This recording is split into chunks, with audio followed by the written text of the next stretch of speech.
ಹೃದಯ ನಂದನೋ ವ್ಯಾಸಃ ಯಸ್ಯ ಆಸ್ಯ ಕಮಲಗಲಿತಂ ವಾಂಗ್ಮಯಮೃತಂ ಜಗತ್ ಪಿಬತಿ. ಭುಜಗ ಭೋಗಾಭಮುದ್ಯಮ್ಯ ಹೃದಯಂ ನಿಜಭುಜಂ ದಕ್ಷಿಣಂ ಲಕ್ಷಣಾಢ್ಯಂ ಲಲಿತ ಮುದ್ರಿಕ್ತ ವಿಜ್ಞಾನ ಮುದ್ರಂ ಭಜ ಭಜ ಅನಂತಮಿತ್ಯಾಲಪಂತಂ ಪ್ರಣತವಾನ್ ಪ್ರಾಣಿನಾಂ ಪ್ರಾಣಭೂತಂ ಪ್ರಣತಿಭಿಃ ಪ್ರಣಯೇ ಪೂರ್ಣಬೋಧಂ ಭವದವೋಷ್ಣೇನ ತಾತಪ್ಯಮಾನಾನ್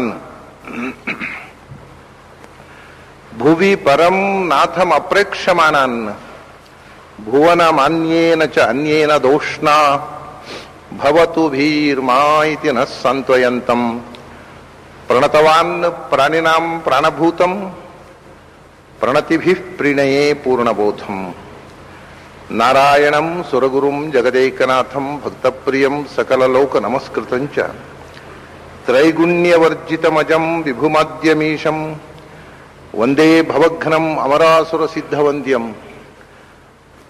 ನಾರಾಯಣಂ ನಮಸ್ಕೃತ್ಯ ನರಂಚೈವ ನರೋತ್ತಮಂ ದೇವೀಂ ಸರಸ್ವತೀಂ ವ್ಯಾಸಂ ತತೋ ಜಯಮುದೀರಯೇತ್. ನನ್ನ ಅಧ್ಯಾತ್ಮ ಬಂಧುಗಳೇ, ಕೃಷ್ಣ ಜ್ಞಾನದ ಒಂದು ಸಮಷ್ಟಿ ಮುಖವನ್ನ ಹೇಳಿದ್ದನ್ನು ನಾವು ನೋಡಿದೆವು. ಈಗ ಅದರ ವಿಜ್ಞಾನ ಸ್ವಲ್ಪ ವಿವರವಾಗಿ, ವಿಭೂತಿಯನ್ನ ಸ್ವಲ್ಪ ವಿವರವಾಗಿ ತಿಳ್ಕೊಳ್ತಕ್ಕ, ಇನ್ನೂ ವಿವರವಾಗಿ ಮುಂದಿನ ಅಧ್ಯಾಯಗಳಲ್ಲಿ ಬರುತ್ತೆ. ಮೊದಲು ಪಂಚಭೂತಗಳನ್ನ ನಾನು ಸೃಷ್ಟಿ ಮಾಡಿದೆ. ಪಂಚಭೂತಗಳಲ್ಲಿ ನಾನು ಸೃಷ್ಟಿ ಮಾಡಿದ್ದು ಅಂತಂದಾಗ ತತ್ ಸೃಷ್ಟ್ವಾ ತದೇವಾನೋ ಪ್ರಾವಿಶತ್, ಸೃಷ್ಟಿ ಮಾಡಿ ಸೃಷ್ಟವಾದ ಪ್ರಪಂಚದೊಳಗೆ ಪ್ರವೇಶ ಮಾಡಿದ ಭಗವಂತ. ಅದರಿಂದ ಬೇರೆ ವಸ್ತುಗಳನ್ನ ಸೃಷ್ಟಿ ಮಾಡತಕ್ಕ ಬೇರೆ ಮಂದಿಗಳಿದ್ದಾರೆ. ಈಗ ಬೇರೆ ನಾವು ಏನೋ ಒಂದು ವಸ್ತುವನ್ನು ಸೃಷ್ಟಿ ಮಾಡ್ತೇವೆ, ನಿರ್ಮಾಣ ಮಾಡ್ತೇವೆ. ಒಬ್ಬ ಕುಂಬಾರ ಮಡಕೆಯನ್ನು ಮಾಡ್ತಾನೆ, ಮಡಕೆ ಮಾಡಿ ಮಡಕೆ ಒಳಗೆ ಹೋಗಿ ಕೂಡೋದಿಲ್ಲ. ಅವನು ಮಾಡಿದ ಮೇಲೆ ಮುಗಿದೋಯ್ತು ಅವನ ಕಥೆ. ಅದನ್ನು ಮಾರಿದರೆ ಅವನಿಗೆ ಹಕ್ಕಿಲ್ಲ. ಮತ್ತೆ ಯಾರು ಯಾವುದೇ ಒಂದು ವಸ್ತುವನ್ನು ಸೃಷ್ಟಿ ಮಾಡಿ ಅದರ ಒಳಗೆ ಕೂಡೋದಿಲ್ಲ. ಬಹಳ ಅಂದ್ರೆ ಒಂದು ಕಡೆ ಕೂಡ್ತಾನೆ, ಸೃಷ್ಟಿ ಮಾಡಿ ಅದರೊಳಗೆ ಕೂಡ್ತಾನೆ, ತಟ್ಟಿರಾಯನ ಒಳಗೆ ಅವನು ಮಾಡ್ತಾನೆ, ಆಮೇಲೆ ಅದರೊಳಗೆ ಹೋಗಿ ಕೂಡ್ತಾನೆ. ಅದು ಬಿಟ್ಟರೆ ಇನ್ಯಾರೂ ಕೂಡ ತಾವು ಸೃಷ್ಟಿ ಮಾಡಿದ ವಸ್ತುವಿನ ಒಳಗೆ ಹೋಗಿ ಕೂಡ್ಲಿಕ್ಕೆ ಆಗೋದಿಲ್ಲ. ಇನ್ನೊಂದು ನಾವು ಮನೆ ಕಟ್ಟಿ ಅದ್ರೊಳಗೆ ಕೂಡ್ಬೋದು ಅಷ್ಟೇ. ಇದು ಬಿಟ್ಟರೆ ಯಾವುದೇ ಒಂದು ವಸ್ತುವನ್ನ ನಾವು ನಿರ್ಮಾಣ ಮಾಡಿ ಆ ವಸ್ತುವಿನ ಒಳಗೆ ಅದರ ನಿಯಾಮಕರಾಗಿ ಕೂಡುವುದಾಗೋದಿಲ್ಲ. ಭಗವಂತ ಹಾಗಲ್ಲ, ಪ್ರತಿಯೊಂದು ವಸ್ತುವಿನ ಒಳಗೆ ಪ್ರವೇಶ ಮಾಡ್ತಾನೆ. ನಿಮಗೆ ಒಂದು ಪ್ರಶ್ನೆ ಬರ್ಬೋದು, ಪ್ರವೇಶ ಮಾಡುವುದೇನು? ಇವಾಗ ಎಲ್ಲ ಕಡೆ ಇರುವವನು ಪ್ರವೇಶ ಮಾಡುವುದೇನು? ಅವನು ಇರ್ತಾನೆ ಅಂತ ಹೇಳಬೇಕಾದ್ದೇ ಇಲ್ಲ. ದೇವರು ಸರ್ವಗತ ಅಂತಂದ ಮೇಲೆ ಅದನ್ನು ಪುನಃ ಹೇಳುವುದು ಯಾಕೆ? ಸರ್ವಗತ ಆದ್ರಿಂದ ಅಲ್ಲಿ ಇರ್ತಾನೆ, ಆದ್ರೆ ಅವರು ಹೇಳೋದು ಇರುತ್ತಾನೆ ಅಂತಲ್ಲ, ಪ್ರವೇಶ ಮಾಡ್ತಾನೆ ಅಂತ. ಈಗ ನಮ್ಮಂತೂ ಇರುವವನು ಪ್ರವೇಶ ಮಾಡುವುದು ಹೇಗೆ? ಮೊದಲೇ ಇದ್ದವನು ಮತ್ತೆ ಪ್ರವೇಶ ಮಾಡುವುದು ಹೇಗೆ? ಅದರಿಂದಲೇ ಭಗವಂತನಿಗೆ ಅನಂತ ರೂಪಗಳನ್ನು ಶಾಸ್ತ್ರಕಾರರು ಒಪ್ಪಿತು. ಅವನು ವ್ಯಾಪ್ತವಾದ ಒಂದು ರೂಪದಿಂದ ಇದ್ದಾನೆ, ಸರ್ವತ್ರ ಇದ್ದಾನೆ. ಮತ್ತೆ ಆ ಒಂದೊಂದು ವಸ್ತುವಿಗೂ ಆ ವಿಶೇಷ ಶಕ್ತಿಪ್ರದನಾಗಿ ವಿಶೇಷ ಶಕ್ತಿ ಅಭಿವ್ಯಂಜಕರಾದ ಒಂದು ವಿಭೂತಿ ರೂಪದಿಂದ ಅಲ್ಲಿ ಪ್ರವೇಶ ಮಾಡ್ತಾನೆ. ಈಗ ಒಂದು ವಸ್ತುವಿನಲ್ಲಿ ಭಗವಂತನ ಅನೇಕ ರೂಪಗಳಿರ್ತವೆ. ಅದು ಒಂದು ಲೀಲೆ ಅಷ್ಟೇ, ಅದು ಒಂದು ವಿಭೂತಿ. ಅಷ್ಟು ರೂಪಗಳು ಯಾಕೆ ಬೇಕು? ಒಂದೇ ರೂಪದಿಂದ ಎಲ್ಲ ಆಗತ್ತೆ. ಸರ್ವಸಮರ್ಥ, ಎಲ್ಲ ರೂಪವೂ ಸರ್ವಸಮರ್ಥ, ಎಲ್ಲ ರೂಪವೂ ಸರ್ವಗತ. ಆದರೂ ಲೀಲಾ ವಿಶೇಷದಿಂದ ಒಂದೊಂದು ವಸ್ತುವಿನಲ್ಲಿ ಒಂದೊಂದು ವಿಶೇಷ ರೂಪದಿಂದ ವಿಶೇಷ ಅಭಿವ್ಯಕ್ತಿಯನ್ನು ಮಾಡ್ತಾನೆ. ಒಂದೊಂದು ವಸ್ತುವಿನಲ್ಲೂ ಅನೇಕ ರೂಪಗಳಿರ್ತಾವೆ ಭಗವಂತನದ್ದು. ನಮ್ಮ ದೇಹದೊಳಗೆ ಭಗವಂತನ ಲಕ್ಷಾಂತರ ರೂಪಗಳಿವೆ. ಅಷ್ಟು ರೂಪಗಳು ಯಾಕೆ ಅಂದರೆ ಅದು ಅವನ ಲೀಲೆ ಅಷ್ಟೇ. ಸ್ಥೂಲವಾಗಿ ಹೇಳುವುದಾದರೂ ಕೂಡ ನಮ್ಮ ದೇಹದಲ್ಲಿ 10 ಇಂದ್ರಿಯಗಳಲ್ಲಿ 10 ರೂಪದಿಂದ ಇದ್ದಾನೆ, ಮನಸ್ಸು ಸೇರಿ 11 ರೂಪದಿಂದ ಇದ್ದಾನೆ. ಪಂಚ ಇಂದ್ರಿಯಗಳು, ಪಂಚಭೂತಗಳು, ಪಂಚ ತನ್ಮಾತ್ರೆಗಳು, ಪಂಚ ಜ್ಞಾನೇಂದ್ರಿಯಗಳು, ಪಂಚ ಕರ್ಮೇಂದ್ರಿಯಗಳು, ಪಂಚ ಪ್ರಾಣಗಳಲ್ಲಿ ಪಂಚರೂಪದಿಂದ ಇದ್ದಾನೆ. ಪಂಚಕೋಶಗಳಲ್ಲಿ ಪಂಚರೂಪದಿಂದ ಇದ್ದಾನೆ. 360 ಅಸ್ಥಿಗಳಲ್ಲಿ 360 ರೂಪದಿಂದ ಇದ್ದಾನೆ, 360 ಮಜ್ಜೆಗಳಲ್ಲಿ 360 ರೂಪದಿಂದ ಇದ್ದಾನೆ, 360 ಸಂಧಿಗಳಲ್ಲಿ 360 ರೂಪದಿಂದ ಇದ್ದಾನೆ, 72,000 ನಾಡಿಗಳಲ್ಲಿ 72,000 ರೂಪದಿಂದ ಇದ್ದಾನೆ. ಹೀಗೆ ಒಂದೊಂದು ವಸ್ತುವಿನ ಒಳಗೂ ಭಗವಂತನ ಅನೇಕ ರೂಪಗಳಿವೆ. ಅವು ಎಲ್ಲ ರೂಪಗಳು ಸರ್ವಸಮರ್ಥ, ಎಲ್ಲ ರೂಪಗಳು ಸರ್ವಗತ. ಅದೊಂದೊಂದು ರೂಪದಿಂದ ಒಂದೊಂದು ವಸ್ತುವನ್ನು ಒಂದು ವಿಶೇಷವಾದ ಶಕ್ತಿಯನ್ನು ಕೊಡ್ತಾನೆ. ಅದನ್ನು ವಿಭೂತಿ ರೂಪ ಅನ್ನೋದು. ಆ ವಸ್ತುವಿಗೆ ಆ ಶಕ್ತಿ ವಿಶೇಷವನ್ನು ಕೊಟ್ಟ ರೂಪವನ್ನು ಆ ವಸ್ತುವಿನಲ್ಲಿರುವ ವಿಭೂತಿ ರೂಪ. ಈಗ ಪಂಚಭೂತಗಳನ್ನು ಸೃಷ್ಟಿ ಮಾಡಿದ್ದಾನೆ. ಆ ಸೃಷ್ಟಿ ಮಾಡಿದ್ದನ್ನ ತತ್ಸೃಷ್ಟ್ವಾ ತದೇವಾನು ಪ್ರಾವೇಶತ. ಒಂದೊಂದು ಮಣ್ಣಿನ ಒಳಗೆ ಒಂದು ರೂಪದಿಂದ ಪ್ರವೇಶ ಮಾಡಿದ್ದಾನೆ, ನೀರಿನ ಒಳಗೆ ಒಂದು ರೂಪದಿಂದ ಪ್ರವೇಶ ಮಾಡಿದ್ದಾನೆ, ಬೆಂಕಿಯ ಒಳಗೆ ಒಂದು ರೂಪದಿಂದ ಪ್ರವೇಶ ಮಾಡಿದ್ದಾನೆ, ಗಾಳಿ ಒಳಗೆ ಒಂದು ರೂಪದಿಂದ, ಆಕಾಶದೊಳಗೆ ಒಂದು ರೂಪದಿಂದ ಪ್ರವೇಶ ಮಾಡಿದ್ದಾನೆ. ಆ ಪ್ರವೇಶ ಮಾಡಿದ ವಿಶೇಷ ರೂಪ ಉಂಟಲ್ಲ, ವಿಭೂತಿ ರೂಪ, ಸರ್ವಗತವಾದ ಒಂದು ರೂಪ ಅಲ್ಲದೆ ಆ ವಿಶೇಷ ರೂಪಗಳಿಂದ ಏನು ವಿಶೇಷ ವಿಭೂತಿಯನ್ನ ಆ ವಸ್ತುಗಳಲ್ಲಿ ಏನು ಶಕ್ತಿ ವಿಶೇಷವನ್ನು ಅಭಿವ್ಯಕ್ತಗೊಳಿಸ್ತಾನೆ, ಇದು ವಿಭೂತಿ ವಿಜ್ಞಾನ. ಮೊದಲು ಪಂಚಭೂತಗಳಲ್ಲಿ ಭೂಮಿಯನ್ನು ತಗೋಬಹುದಿತ್ತು. ಆದರೆ ಭೂಮಿಯಲ್ಲೂ ಕೂಡ ಬಹಳಷ್ಟು ಈ ಭೂಮಿಯಲ್ಲಿ ನಮಗೆ ಹೆಚ್ಚು ಇರುವಂತಹದ್ದು ನೀರು, ಮತ್ತು ದೇಹದಲ್ಲಿಯೂ ಹೆಚ್ಚು ಅಂಶ, ಪಾರ್ಥಿವ ಶರೀರದಲ್ಲಿ ಹೆಚ್ಚು ಇರುವುದು ನೀರು, ನೀರಿನ ಅಂಶ ಜಾಸ್ತಿ. ಮತ್ತು ಭೂಮಿ ಒಂದಕ್ಕೊಂದು ಅಂಟಿಕೊಂಡಿರಬೇಕಾಗಿದ್ದರೆ ಬೇಕಾಗಿರುವುದು ನೀರು, ಅಂಟುವ ಗುಣ ನೀರಿನದ್ದು. ಹಾಗಾಗಿ ಈ ಪಿಂಡಾಂಡವಾಗಲಿ ಈ ಬ್ರಹ್ಮಾಂಡವಾಗಲಿ ಭೌಮವಾಗಿರತಕ್ಕಂತಹ ಪ್ರಪಂಚ ನೀರಿನಿಂದ ಒಂದಕ್ಕೊಂದು ಹೆಣೆದುಕೊಂಡು ನಿಂತಿದೆ. ಮತ್ತು ನಾವು ಬದುಕ್ತಾ ಇರುವುದು ನೀರಿನಿಂದ. ನೀರು ಕುಡಿಯದೇ ಇದ್ರೆ ಉಸಿರಾಟವೇ ನಿಂತು ಹೋಗುತ್ತೆ. ಆದ್ರಿಂದ ಮೊದಲು ನೀರಿನ ಒಂದು ವಿಶೇಷವನ್ನ ಪ್ರಾರಂಭ ತಗೋತಾನೆ ಕೃಷ್ಣ. ರಸೋಹಂ ಅಪ್ಸು ಕೌಂತೇಯ. ಬಹಳ ಮುಖ್ಯವಾಗಿ ಪಂಚಭೂತಗಳಲ್ಲಿ ಇನ್ನೊಂದು ಕಾರಣ ಇದೆ. ಮೊಟ್ಟ ಮೊದಲು ಸೃಷ್ಟಿ ಮಾಡಿದ್ದು ಅಪ ಏವ ಸಸರ್ಜಾದವು ತಾಸು ವೀರ್ಯಂ ಅವಾಸೃಜತ್ ತದಂಡಂ ಅಭವದ್ಧೈಮಂ ಸಹಸ್ರಾಂಶು ಸಮಪ್ರಭಂ ಅಂತ. ಮೊಟ್ಟ ಮೊದಲು ಭಗವಂತ ನೀರನ್ನು ಸೃಷ್ಟಿ ಮಾಡಿದ. ಆ ನೀರಿನಲ್ಲಿ ತನ್ನ ರೇತಸ್ಸನ್ನ ಬಿಟ್ಟ, ಅದೇ ಬ್ರಹ್ಮಾಂಡವಾಯಿತು ಅಂತ ಈ ಕಾರಣೋದಕ ಅಂತ ಹೇಳ್ತಾರೆ. ಬ್ರಹ್ಮಾಂಡ ಸೃಷ್ಟಿಯಾಗುವ ಮುಂಚೆಯೂ ಕೂಡ ಇರತಕ್ಕಂತಹ ಸೂಕ್ಷ್ಮ ರೂಪದ ಜಲ. ಹಾಗಾಗಿ ಭೂಮಿಗಿಂತಲೂ ಮೊದಲು ನೀರು ಇತ್ತು, ಪ್ರಳಯ ಕಾಲದಲ್ಲೂ ನೀರು ಇತ್ತು ಅಂತಾರಲ್ಲ. ಈ ನೀರು ಅನ್ನತಕ್ಕಂಥದ್ದು ಪ್ರಕೃತಿಯ ಒಂದು ಸೂಕ್ಷ್ಮ ಸ್ಥಿತಿ. ಹಾಗಾಗಿ ನಮ್ಮ ಉಪಾಸನೆಯಲ್ಲಿ ಭಗವಂತನನ್ನು ನೀರಿನಲ್ಲಿ ಉಪಾಸನೆ ಮಾಡುವುದು ಉಂಟಲ್ಲ, ಜಲದಲ್ಲಿ, ಅದು ಬಹಳ ವಿಶೇಷವಾಗತ್ತೆ. ನಮ್ಮ ಎಲ್ಲ ಅನುಷ್ಠಾನಕ್ಕೂ ಬೇಕಾಗಿರುವುದು ನೀರು. ಸ್ನಾನ ಮಾಡುವುದು ನೀರಿನಲ್ಲೇ, ಆಮೇಲೆ ಅರ್ಘ್ಯ ಕೊಡುವುದು ನೀರಿನಲ್ಲೇ, ತರ್ಪಣ ಕೊಡುವುದು ನೀರಿನಲ್ಲೇ, ಕೆರೆಯ ನೀರನ್ನು ಕೆರೆಗೆ ಚೆಲ್ಲಿ. ಅದರಿಂದ ಪೂರ್ತಿ ದೇವರನ್ನು ಪತ್ರಂ ಪುಷ್ಪಂ ಫಲಂ ತೋಯಂ ಕಡೆ ಏನೂ ಇಲ್ಲದೆ ಇದ್ರೆ ದೇವರಿಗೆ ಗಂಧಾನ್ ಸಮರ್ಪಯಾಮಿ, ಅಕ್ಷತಾನ್ ಸಮರ್ಪಯಾಮಿ, ಪುಷ್ಪಾಣಿ ಸಮರ್ಪಯಾಮಿ ಅಂತ ಸಮರ್ಪಣೆ ಮಾಡುವ ಒಂದು ಉದಾಹರಣೆ ನೀರು. ಏನೂ ಇಲ್ಲದೆ ಇದ್ರೆ, ಪತ್ರ ಪುಷ್ಪ ಫಲವೂ ಇಲ್ಲದೆ ಇದ್ದಾಗ ಎಲ್ಲಕ್ಕೂ ಪ್ರತಿನಿಧಿಯಾಗಿ ನೀರನ್ನು ಅರ್ಪಿಸ್ತೇವೆ. ಯಾಕೆಂದ್ರೆ ಭಗವಂತ ಮೊದಲು ಸೃಷ್ಟಿ ಮಾಡಿದ ವಸ್ತು ಅದು. ಅದನ್ನು ಭಗವಂತನಿಗೆ ಅರ್ಪಣೆ ಮಾಡಿಬಿಟ್ರೆ ಅನಂತರ ಸೃಷ್ಟಿಯಾದ ಸಮಸ್ತ ವಸ್ತುಗಳಿಗೂ ಮೂಲಭೂತವಾದ ವಸ್ತು ನೀನು ಕೊಟ್ಟಿದ್ದೇನಪ್ಪ, ಉಳಿದದ್ದೆಲ್ಲ ನಿನ್ನದೇ ಸೃಷ್ಟಿ, ನೀನು ಸ್ವೀಕಾರ ಮಾಡಿಕೊಂಡು. ನೀರು ಕೊಟ್ಟು ಬಿಟ್ರೆ ಅದು ಮುಂದಿನ ಸೃಷ್ಟಿಯ ವಿಸ್ತಾರಕ್ಕೆ ಮೂಲದ್ರವ್ಯ ಅದು ಅನ್ನುವ ದೃಷ್ಟಿಯಿಂದ ಕೃಷ್ಣ ಹೇಳ್ತಾನೆ, ನೀರಿನಲ್ಲಿ ಭಗವಂತನ ವಿಭೂತಿಯನ್ನು ಚಿಂತನೆ ಮಾಡು. ರಸೋಹಂ ಅಪ್ಸು ಕೌಂತೆಯ. ನಾನು ನೀರಿನಲ್ಲಿದ್ದೇನೆ, ಅಪ್ಪುನಾಮಕನಾಗಿ ಒಂದು ರೂಪದಿಂದ ಇದ್ದೇನೆ. ಅಷ್ಟೇ ಅಲ್ಲ, ರಸನಾಮಕನಾಗಿ ನೀರಿನಲ್ಲಿ ರಸವಾಗಿದ್ದೇನೆ ಎಂದು. ರಸ ಅನ್ನುವ ಶಬ್ದಕ್ಕೆ ಒಂದು ಅರ್ಥ ಸಾರಭೂತ, ಅದು ಶ್ರೇಷ್ಠ ಅಂತ. ಇನ್ನೊಂದು ಅರ್ಥ ರಸ ಅಂದ್ರೆ ದ್ರವಣ, ಹರಿಯುವಿಕೆ. ರಸ ಅಂತಂದ್ರೆ ದ್ರವ, ನೀರಿನಲ್ಲಿ ಮಾತ್ರ ಇರತಕ್ಕ ಕ್ವಾಲಿಟಿ ಇದು. ಇದು ಒಂದು ವಿಶೇಷ ಕ್ವಾಲಿಟಿ, ಎಕ್ಸ್ಕ್ಲೂಸಿವ್ ಕ್ವಾಲಿಟಿ. ಮಣ್ಣಿನಲ್ಲಿ ಹರಿಯುವ ಗುಣ ಇಲ್ಲ, ಬೆಂಕಿಯಲ್ಲಿ ಇಲ್ಲ, ಗಾಳಿಯಲ್ಲಿ ಹರಿಯೋದು ಆ ರೀತಿ ಗಾಳಿಯೂ ಹರಿಯೋದಿಲ್ಲ, ಬೀಸುತ್ತೆ ಹರಿಯೋದಿಲ್ಲ. ಆಕಾಶ ಅಂತೂ ಹರಿಯೋದೇ ಇಲ್ಲ. ಇನ್ನು ಹರಿಯುತ್ತೆ ಕಾಗದ, ಅದು ಬೇರೆ ತರ ಹರಿಯೋದು, ನೀರು ಹರಿಯೋದು ಬೇರೆ.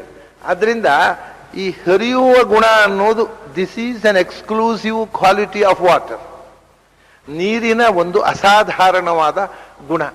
ಇದನ್ನು ಯೋಚನೆ ಮಾಡು. ಯಾವುದು ಹರಿಯೋದಿಲ್ಲ, ನೀರು ಹರಿಯುತ್ತೆ. ಯಾಕೆಂದ್ರೆ ಹರಿಯುವ ಶಕ್ತಿಯಾಗಿ ಹರಿ ಅದರಲ್ಲಿ ಕೂತಿದ್ದಾನೆ ಅಂತ ನಾವು. ಇದು ವಿಭೂತಿ ಚಿಂತನೆ. ಹರಿಯುವ ಶಕ್ತಿಯಾಗಿ ಆ ಹರಿ ನೀರಿನಲ್ಲಿ ಕೂತ್ಬಿಟ್ಟ, ಅದು ನೀರು ಹರಿಯಿತು. ಮಣ್ಣಿನಲ್ಲಿ ಹರಿಯುವ ಶಕ್ತಿಯಾಗಿ ಕೂಡ್ತಿಲ್ಲ, ಅವನು ಹರಿಯಲಿಲ್ಲ. ಅದು ಅಹಂ ಅಪ್ಸುರಸಃ ಅಂತ. ನೀರಿನಲ್ಲಿ ಆ ಫ್ಲೂಯಿಡಿಟಿ, ಹರಿಯುವ ಗುಣ, ದ್ರವವಾಗಿ ಹರಿಯುವ ಶಕ್ತಿ ನೀರಿಗೆ ಯಾಕೆ ಬಂತು ಅಂದ್ರೆ ಆ ಶಕ್ತಿಯಾಗಿ ನಾನು ಅದರಲ್ಲಿ ಕೂತೆ. ಅಹಂ ಅಪ್ಸುರಸಃ, ನೀರಿನಲ್ಲಿ ಅಪನಾಮಕನಾಗಿದ್ದೇನೆ. ಅಷ್ಟೇ ಅಲ್ಲ, ರಸನಾಮಕನಾಗಿ ನೀರಿನ ಒಂದು ವಿಶೇಷ ಗುಣ ಇನ್ನು ಯಾವ ವಸ್ತುವಿನಲ್ಲಿಯೂ ಇಲ್ಲದ ಎಕ್ಸ್ಕ್ಲೂಸಿವ್ ಕ್ವಾಲಿಟಿಯಾಗಿ ನೀರಿನಲ್ಲಿ ನಾನು ರಸವಾಗಿ ನೀರಿನಲ್ಲಿ ಕೂತೆ. ಅದರಿಂದ ನೀರಿಗೆ ಹರಿಯುವ ಶಕ್ತಿ ಬಂತು. ರಸಃ ಅಂದರೆ ನೀರಿನಲ್ಲಿ ರಸವಾಗಿ ಮಾತ್ರ ಇರುವುದಲ್ಲ ಭಗವಂತ, ಅಪ್ಪಾಗಿಯೂ ಇದ್ದಾನೆ. ನೀರು ಅನ್ನುವಂತಹ ಶಬ್ದವೂ ಭಗವಂತನ ವಾಚಕವೇ, ಅಪ್ಪು ಅನ್ನುವುದು ಭಗವಂತನ ವಾಚಕವೇ. ಅದರಲ್ಲಿ ರಸವಾಗಿ ಒಂದು ವಿಶೇಷ ಅಂದ್ರೆ ನೀರು ಹರಿಯುವುದಕ್ಕೆ ಕಾರಣ ಆ ಹರಿಯುವ ಶಕ್ತಿ ಕೊಟ್ಟು ರಸನಾಮಕನಾಗಿ ನೀರಿನ ರಸದಲ್ಲಿ ಭಗವಂತ ಇರುವುದರಿಂದ ನೀರಿಗೆ ಹರಿಯುವ ಶಕ್ತಿ ಬಂತು ಅನ್ನುವ ಉಪಾಸನೆ ಬಹಳ ಮುಖ್ಯವಾದ ಉಪಾಸನೆ. ಇದು ಉಪಾಸನೆಗೋಸ್ಕರ ಹೇಳತಕ್ಕಂಥ ಅಂಶಗಳು. ವಿಭೂತಿಯಲ್ಲಿ ಎಲ್ಲವನ್ನು ಹೇಳುವುದಿಲ್ಲ. ಯಾವುದನ್ನ ನಾವು ನಿರಂತರ ನಮ್ಮ ಅನುಸಂಧಾನದಲ್ಲಿ ಬಳಸಬೇಕೋ ಅಂಥ ಮುಖ್ಯ ಸಂಗತಿಗಳನ್ನು ಮಾತ್ರ ಕೃಷ್ಣ ಹೇಳ್ತಾನೆ. ಮೊತ್ತ ಮೊದಲನೇದಾಗಿ ನೀರು, ಅದಕ್ಕೆ ಹೆಸರೇ ಇನ್ನೊಂದು ಕಾರಣ ಇದೆ ನೋಡಿ. ನೀರಿಗೆ ಹೆಸರು, ಇನ್ನೊಂದು ಹೆಸರು ಟೆಕ್ನಿಕಲ್ ವರ್ಡ್, ಶಾಸ್ತ್ರೀಯವಾದಂತಹ ಒಂದು ಗುಹ್ಯ ಭಾಷೆ ಅಂತ ಹೇಳ್ತಾರಲ್ಲ. ವೇದದಲ್ಲಿ ಪುರಾಣಗಳಲ್ಲಿ ಎಲ್ಲ ರಹಸ್ಯ ಭಾಷೆ ಅಂತ ಹೇಳ್ತಾರೆ. ಸಮಾಧಿ ಭಾಷೆ, ದರ್ಶನ ಭಾಷೆ, ಗುಹ್ಯ ಭಾಷೆ ಅಂತ. ಗುಹ್ಯ ಭಾಷೆಯಲ್ಲಿ ನೀರಿಗೆ ಹೆಸರು ಏನು ಅಂದ್ರೆ ವಿಷ್ಣು ಅಂತ. ಮಣ್ಣಿಗೆ ಬ್ರಹ್ಮ ಅಂತ ಹೆಸರು, ನೀರಿಗೆ ವಿಷ್ಣು ಅಂತ ಹೆಸರು, ಬೆಂಕಿಗೆ ರುದ್ರ ಅಂತ ಹೆಸರು. ಬ್ರಹ್ಮ ವಿಷ್ಣು ರುದ್ರರು ಅಂತ. ಅದಕ್ಕೆ ಕಾರಣ ಏನು ಅಂದ್ರೆ ಇದು ಗುಹ್ಯ ಭಾಷೆ. ಇದು ಈ ಸಾಮಾನ್ಯ ಜನರಿಗೆ ಗೊಂದಲ ಆಗಲಿ ಅಂತಲೇ ಹಾಗೆ ಶಾಸ್ತ್ರಕಾರ ಹೇಳೋದು. ಇದ್ರ ರಹಸ್ಯ ಗೊತ್ತಿಲ್ಲದಿದ್ದವರಿಗೆ ಅಪಾರ್ಥ. ಓಹೋ, ನೀರು ಅಂದ್ರೆ ವಿಷ್ಣು, ಮಣ್ಣು ಅಂದ್ರೆ ಬ್ರಹ್ಮ, ರುದ್ರ ಅಂದ್ರೆ ಬೆಂಕಿ ಅಂದ್ರೆ ರುದ್ರ. ಏನು ಬೇಕಾದ್ರೆ ಅರ್ಥ ಮಾಡಿಕೊಳ್ಳಿ, ಅವರವರ ಯೋಗ್ಯತೆಗೆ ತಕ್ಕ ಅವರವರು ಅರ್ಥ ಮಾಡ್ತಾರೆ. ಯಾತಕ್ಕೆ ಹೇಳ್ತಾರೆ ಅಂದ್ರೆ, ಈಗ ಮಣ್ಣಿನ ಒಳಗೆ ಹೋಗ್ಲಿಕ್ಕೆ ಆಗುವುದಿಲ್ಲ. ಮಣ್ಣಿನ ಒಳಗೆ ಹೋಗಿ ಮಣ್ಣಾಗುದು, ಹೊಂಡ ಮಾಡಿ ಇಳಿಬೇಕಷ್ಟೇ. ಮಣ್ಣಿನ ಒಳಗೆ ನಾವು ಇದ್ದಕ್ಕಿದ್ದ ಹಾಗೆ ಮಣ್ಣಿನ ಒಳಗೆ ಜರಿದು ಹೋಗ್ಲಿಕ್ಕೆ ಆಗುವುದಿಲ್ಲ. ಸೀತೆ ಭೂಮಿ ಬಾಯಿ ತೆರೆದು ನನ್ನನ್ನು ಒಳಗೆ ಕರ್ಕೊಂಡು ಹೋಗ್ರಿ ಅಂತ ಹೇಳಿ ಹಾಗೆ ನಿಂತ ಹಾಗೆ ಮಣ್ಣಿನ ಒಳಗೆ ಹೋಗ್ಲಿಕ್ಕೆ ಆಗೋದಿಲ್ಲ. ಬೆಂಕಿಯ ಒಳಗೆ ಹೋಗ್ಲಿಕ್ಕೆ ಆಗತ್ತೆ, ಹೊರಗೆ ಬರ್ಲಿಕ್ಕೆ ಆಗೋದಿಲ್ಲ. ಒಳಗೆ ಹೋದ್ರೆ ಮುಗೀತು ಕಥೆ. ಗಾಳಿ ಆಕಾಶಕ್ಕೆ ಒಳಗೆ ಹೋಗೋದು ಹೊರಗೆ ಬರೋದು ಅನ್ನೋ ಪ್ರಶ್ನೆಯೇ ಇಲ್ಲ. ಅದು ಅಮೂರ್ತ ದ್ರವ್ಯ. ಮೂರ್ತ ದ್ರವ್ಯಗಳಲ್ಲಿ ಯಾವುದರ ಒಳಗೆ ಹೋಗಬಹುದೋ ಅದು ನೀರು ಮಾತ್ರ. ಇದು ಇನ್ನೊಂದು ಅಸಾಧಾರಣವಾದ ಗುಣ. ಅದನ್ನು ಹೇಳುವುದಕ್ಕೋಸ್ಕರ ಅದಕ್ಕೆ ವಿಷ್ಣು ಅಂತ ಕರೆದ್ರು. ವಿಷ್ಣು ಅಂದ್ರೆ ವಿಶಂತಿ ಅತ್ರ ಐತಿ ವಿಷ್ಣು ಅಂತ. ಯಾವುದರ ಒಳಗೆ ಹೋಗಿ ಹೊರಗೆ ಬರ್ಲಿಕ್ಕೆ ಆಗುತ್ತೋ ಅದು ವಿಷ್ಣು. ಹೀಗೆ ಆ ನೀರಿನ ಒಂದು ಎಕ್ಸ್ಕ್ಲೂಸಿವ್ ಕ್ವಾಲಿಟಿಯನ್ನು ಇಟ್ಟುಕೊಂಡು ಬ್ರಹ್ಮ ವಿಷ್ಣು ರುದ್ರ ಅಂತ ಕರೆದ್ರು. ಇದು ಶಾಸ್ತ್ರೀಯವಾದ ರಹಸ್ಯ ಭಾಷೆ. ಹಾಗೆಯೇ ಗಾಳಿಗೆ ಈಶ್ವರ ಅಂತ ಹೇಳ್ತಾರೆ, ರುದ್ರ ಈಶ್ವರ ಅಂತ. ಆಕಾಶಕ್ಕೆ ಶಿವ ಅಂತ ಹೇಳ್ತಾರೆ. ಬ್ರಹ್ಮ ವಿಷ್ಣು ರುದ್ರ ಈಶ್ವರ ಶಿವ ಇವು ಪಂಚಭೂತಗಳ ಗುಹ್ಯ ಭಾಷೆ. ಮಣ್ಣು ಯಾಕೆ ಬ್ರಹ್ಮ ಬೃಹತ್ತಾದದ್ದು? ಎಲ್ಲಿ ಹೋದರೂ ಅಲ್ಲಿ ಹರವಿಕೊಂಡಿರತಕ್ಕಂಥ ಪಂಚಭೂತಗಳಲ್ಲಿ ವಿಶಾಲವಾಗಿ ನಮಗೆ ನೆಲೆಯಾಗಿ ಆಧಾರವಾಗಿ ಗಟ್ಟಿಯಾಗಿ ಬೃಹತ್ತಾಗಿ ತುಂಬಿರುವಂತಹದ್ದು ಮಣ್ಣು. ಅದರಿಂದ ಪೃಥ್ವಿಯನ್ನು ಬ್ರಹ್ಮ ಅಂತ ಕರೀತಾರೆ. ಅದರ ಒಳಗೆ, ಅದರ ನಂತರ ಅದ್ರಲ್ಲಿ ನೀರಿದೆ, ನೀರಿನ ಒಳಗೆ ನಾವು ಹೋಗಿ ಬೇಕಾದ ಹಾಗೆ ಈಜಾಡಿ ಮೇಲಕ್ಕೆ ಬರ್ಬೋದು. ಅದರಿಂದ ಅದು ವಿಶಂತಿ, ಪ್ರವಿಶಂತಿ, ನಿರ್ವಿಶಂತಿ, ಹೊರಗೆ ಹೋಗುವುದು ಬರುವುದು ಆಗುವುದರಿಂದ ನೀರಿಗೆ ವಿಷ್ಣು ಅಂತ ಕರೆದರು. ಬೆಂಕಿ ಕೈ ಹಾಕಿದರೆ ರೋದನ, ಅಳಿಸ್ತದೆ, ಅದು ಕೂಗಿಸ್ತದೆ, ದುಃಖ ಕೊಡುತ್ತೆ, ಅದರಿಂದ ರುದ್ರ ಅಂತ ಕರೆದು. ಇವೆಲ್ಲ ಎಟಿಮಲಾಜಿಕಲ್ ಆಗಿ ಗುಹ್ಯ ಭಾಷೆಯಲ್ಲಿ ಬಳಸುವ ಶಬ್ದಗಳು. ಬೆಂಕಿಗೆ ರುದ್ರ ಅಂತ ಕರೆದರು. ಗಾಳಿಗೆ ಈಶ್ವರ ಅಂದರು. ಈಶ್ವರ ಅಂದ್ರೆ ಸಮರ್ಥ ಅಂತ, ಸರ್ವಸಮರ್ಥ. ಹೌದಲ್ಲ, ಬ್ರಹ್ಮಾಂಡವನ್ನು ಧಾರಣೆ ಮಾಡಿದ ಶಕ್ತಿ ವಾಯು, ಪಿಂಡಾಂಡವನ್ನು ಧಾರಣೆ ಮಾಡಿದ್ದು ಗಾಳಿ ಉಸಿರು ಹೊರಟು ಹೋಯ್ತು ಅಂದ್ರೆ ಇದು ಬಿದ್ದು ಬಿಡುತ್ತೆ. ಧಾರಣೆ ಮಾಡುವ ಸಾಮರ್ಥ್ಯ ಇರತಕ್ಕ ಪಂಚಭೂತಗಳಲ್ಲೇ ಸರ್ವಸಮರ್ಥವಾದ ಶಕ್ತಿ ಪ್ರಾಣತತ್ವ, ಅದರಿಂದ ಈಶ್ವರ ಅಂತ ಕರೆದರು. ಆಕಾಶ ಶಿವ, ಎವರ್ ಪ್ಯೂರ್. ಶಿವ ಅಂದ್ರೆ ಮಂಗಳ, ನಿರ್ಮಲ, ಸ್ವಚ್ಛ. ಅದು ಕೊಳೆ ಆಗೋದೇ ಇಲ್ಲ. ಮಣ್ಣು ಕೊಳೆ, ನೀರಿಗೂ ಮಣ್ಣು ಕೆಸರು ಬಿದ್ದರೆ ಕೆಸರು ನೀರು ಕೊಳೆ ಆಗುತ್ತೆ. ಬೆಂಕಿ ಕೊಳೆ ಆಗುವುದಿಲ್ಲ, ಆದರೂ ನಾವು ಅದನ್ನು ಕೊಳೆ ಮಾಡ್ತೇವೆ. ಸ್ಮಶಾನದ ಬೆಂಕಿ, ಮೈಲಿಗೆ ಬಂದು ಸ್ನಾನ ಮಾಡಬೇಕು, ಅದು ಮೈಲಿಗೆ ಅಲ್ಲ, ನಾವು ಮೈಲಿಗೆ ಆಗುದು. ಆದ್ರೂ ಬೆಂಕಿ, ಸ್ಮಶಾನದ ಬೆಂಕಿ, ಅಡಿಗೆ ಕೋಣೆಯ ಬೆಂಕಿ, ಹೋಮದ ಬೆಂಕಿ, ಅದರಲ್ಲಿ ಒಂಚೂರು ಡೆಗ್ರೇಡೇಷನ್ ವ್ಯತ್ಯಾಸ. ಗಾಳಿಯೂ ಕೆಟ್ಟದಾಗುವುದಿಲ್ಲ, ಆದರೂ ಕೂಡ ಯಾವುದೋ ಒಂದು ಕೊಳಚೆ ಪ್ರದೇಶದಲ್ಲಿ ಗಾಳಿ ಬೀಸಿ ಬಂದರೆ ಕೆಟ್ಟ ವಾಸನೆ ಗಾಳಿ ಅಂತೇವೆ. ವಾಸನೆ ಆ ಕೊಳಚೆ ನೀರಿನದ್ದು, ಆದರೆ ಗಾಳಿಯಲ್ಲಿ ಅದು ಸೇರಿಕೊಂಡಾಗ ಗಾಳಿಯು ಕೆಟ್ಟ ಗಾಳಿ ಅಂತೇವೆ. ಕೆಟ್ಟ ಆಕಾಶ ಅಂತ ಒಂದಿಲ್ಲ. It is ever pure. ಯಾವುದರ ಕೆಟ್ಟತನದ ಒಳಿತು ಕೆಡುಕುಗಳ ಸ್ಪರ್ಶವೇ ಇಲ್ಲದೆ ಇರತಕ್ಕ, ಎಲ್ಲ ಕಡೆಯೂ ಇದ್ದು ಯಾವುದರ ಸ್ಪರ್ಶವೂ ಇಲ್ಲದೆ ಇರುವಂತಹದ್ದು ಆಕಾಶ. ಆದ್ದರಿಂದ ಅದನ್ನು ಶಿವ ಅಂತ. ಇದು ತಂತ್ರಶಾಸ್ತ್ರದಲ್ಲಿ ಬಳಸುವಂಥ ಗುಹ್ಯ ಭಾಷೆ. ಯಾಕೆ ಹೇಳಿದೆ ಅಂದ್ರೆ, ಅಪ್ಸು ಅಂತ ಅನ್ನುವಾಗ ಅಪ್ಪಿನಲ್ಲಿ ಅವನು ವಿಷ್ಣು, ಅವನಿಗೆ ಸಂಬಂಧಪಟ್ಟದ್ದು ಆ ವಿಷ್ಣು ಶಬ್ದದ ಸಮನ್ವಯ ಇರತಕ್ಕಂಥ ಒಂದು ಭೂತ ಅದು ವಿಶಂತಿ. ಅದರೊಳಗೆ ಪ್ರವೇಶ ಮಾಡ್ಲಿಕ್ಕಾಗತ್ತೆ. ಪ್ರವೇಶ ಮಾಡಿ ಅದರೊಳಗೆ ಈಜಾಡಬಹುದು, ಅದರೊಳಗೆ ಓಡಾಡಬಹುದು, ಮತ್ತು ಹೊರಗೆ ಬರಬಹುದು. ಮೇಲೆ ಈಜಾಡಬಹುದು, ಕೆಳಗೆ ಈಜಾಡಬಹುದು, ಅದರ ಒಳಗೆ ಮುಳುಗಬಹುದು, ಮುಳುಗಿ ಮುತ್ತು ರತ್ನಗಳನ್ನು ಹೆಕ್ಕಿ ಮೇಲಕ್ಕೆ ಬರಬಹುದು. ಅದರಿಂದ ಅದನ್ನು ವಿಷ್ಣು ಅಂತ ಕರೀತಾರೆ. ಇದು ನೀರಿನ ಎಕ್ಸ್ಕ್ಲೂಸಿವ್ ಕ್ವಾಲಿಟಿ. ಅದರ ಒಳಗೆ ಸಂಚರಿಸುವುದು. ಗಾಳಿಯ ಒಳಗೆ ಸಂಚರಿಸ್ತೇವೆ, ಆಕಾಶದೊಳಗೆ ಸಂಚರಿಸ್ತೇವೆ, ಆದರೆ ಅದಕ್ಕೆ ಮೂರ್ತಿ ಇಲ್ಲಲ್ಲ. ಮೂರ್ತವಾದ a thing which has form, ಅಂಥ ಒಂದು ವಸ್ತುವಿನ ಒಳಗೆ ಹೋಗ್ಲಿಕ್ಕೆ ಆಗುವುದು ನೀರಿನಲ್ಲಿ ಮಾತ್ರ. ಒಳಗೆ ಹೋಗಿಯೂ ನಮಗೇನು ಅಪಾಯ ಆಗದೆ ಹೊರಗೆ ಬರ್ಲಿಕ್ಕೆ ಆಗೋದು ಅಲ್ಲ. ಈಜಲಿಕ್ಕೆ ಗೊತ್ತಿಲ್ಲದೆ ಇದ್ದವ್ರಿಗೆ ಅಪಾಯ ಆಗಬಹುದು, ಅದು ನೀರಿನ ತಪ್ಪಲ್ಲ, ನಮ್ಮ ತಪ್ಪು. ಅದ ನೀರಿನಲ್ಲಿ ಏನೂ ಅಪಾಯ ಆಗದೆ ಒಳಗೆ ಹೋಗಿ ತಳದ ತನಕ ಹೋಗಿ ಅದನ್ನು ಜಾಲಾಡಿಸಿ ಹೊರಗೆ ಬರಬಹುದು. ಹಾಗಾಗಿ ಅಪ್ಸು ರಸಹ ಅಂತ ಅದರ ಒಳಗೆ ಪ್ರವೇಶ ಮಾಡಲಿಕ್ಕೆ ಆಗುವುದಕ್ಕೆ ಕಾರಣ ಏನು? ಅದು ಫ್ಲೂಯಿಡ್ ಆಗಿರೋದ್ರಿಂದ, ಆ ಹರಿಯುವ ಸ್ವಭಾವ, ಅದು ಲಿಕ್ವಿಡ್, ಆ ರಸ ಹರಿಯುವಿಕೆ ಟ್ರಾನ್ಸ್ಪೇರೆಂಟ್ ಆಗಿರುವುದರಿಂದ ಅದು ಬೇರೆ ಯಾವ ವಸ್ತುವಿನಲ್ಲೂ ಇಲ್ಲದ ಒಂದು ವಿಶಿಷ್ಟ ಗುಣ ಅದರದ್ದು. ರಸ ಹರಿಯುವಿಕೆ ಮತ್ತು ಅದರ ಒಳಗೆ ಹೋಗಿ ಹೊರಗೆ ಬರ್ಲಿಕ್ಕೆ ಆಗುವಂಥ ಒಂದು ಸ್ವಭಾವ, ಅದು ನೀರಿನಲ್ಲಿ ಅಂಥ ಒಂದು ವಿಶಿಷ್ಟವಾದ ಕ್ವಾಲಿಟಿಯನ್ನು ಕೊಟ್ಟು ನಾನು ನೀರಿನಲ್ಲಿ ಇದ್ದೇನೆ. ಅದೇ ರಸ ಅಂದ್ರೆ. ಮತ್ತೆ ಇದು ಒಂದಾಯ್ತು ರಸ ಅಂದ್ರೆ. ಇನ್ನೊಂದು ರಸ ಅಂದ್ರೆ ಟೇಸ್ಟು, ರುಚಿ. ರುಚಿ ಎನ್ನುವುದು ಪ್ರಾರಂಭ ಆದದ್ದೇ ನೀರಿನಿಂದ. ಅಲ್ಲಿ ತನಕ ರುಚಿಯೇ ಇಲ್ಲ ಪಂಚಭೂತಗಳಲ್ಲಿ. ನೀರಿಗಿಂತ ಮೊದಲಿದ್ದದ್ದು ಆಕಾಶದಲ್ಲಿ ರುಚಿ ಇಲ್ಲ, ಗಾಳಿಯಲ್ಲಿ ರುಚಿ ಇಲ್ಲ, ಬೆಂಕಿಯಲ್ಲಿ ರುಚಿ ಇಲ್ಲ. ಆದರೆ ರುಚಿ ಅನ್ನತಕ್ಕಂಥದ್ದು ನಾಲಿಗೆಯ ಕ್ರಿಯೆ ಪ್ರಾರಂಭ ಆದದ್ದೇ ನೀರಿನಿಂದ. ನೀರು ಬಂತು, ನೀರು ನೋಡಿ ನಾಲಿಗೆಯಲ್ಲಿ ನೀರು ಬಂತು, ಆಹಾ ರುಚಿ ಆಯಿತು.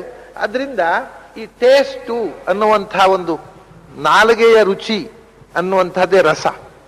ರಸವರ್ಜಂ ರಸೋಪ್ಯಸ್ಯ ಪರಂ ದೃಷ್ಟ್ವಾ ನಿವರ್ತತೆ. ಆ ನಾಲಿಗೆಯ ರುಚಿ ಅನ್ನತಕ್ಕಂಥದ್ದು ಶುರುವಾದದ್ದೇ ನೀರಿನಿಂದ. ನೀರಿನ ಅಂಶ ಇಲ್ಲದೆ ಇದ್ದರೆ ಯಾವ ಪದಾರ್ಥದಲ್ಲೂ ಟೇಸ್ಟ್ ಇಲ್ಲ. ನಾವೀಗ ರುಚಿ ಅಂತೇವಲ್ಲ, ರುಚಿಯಲ್ಲಿ ನಾನಾ ವಿಧವಾದ ರುಚಿಗಳೆಲ್ಲ ಇವೆ.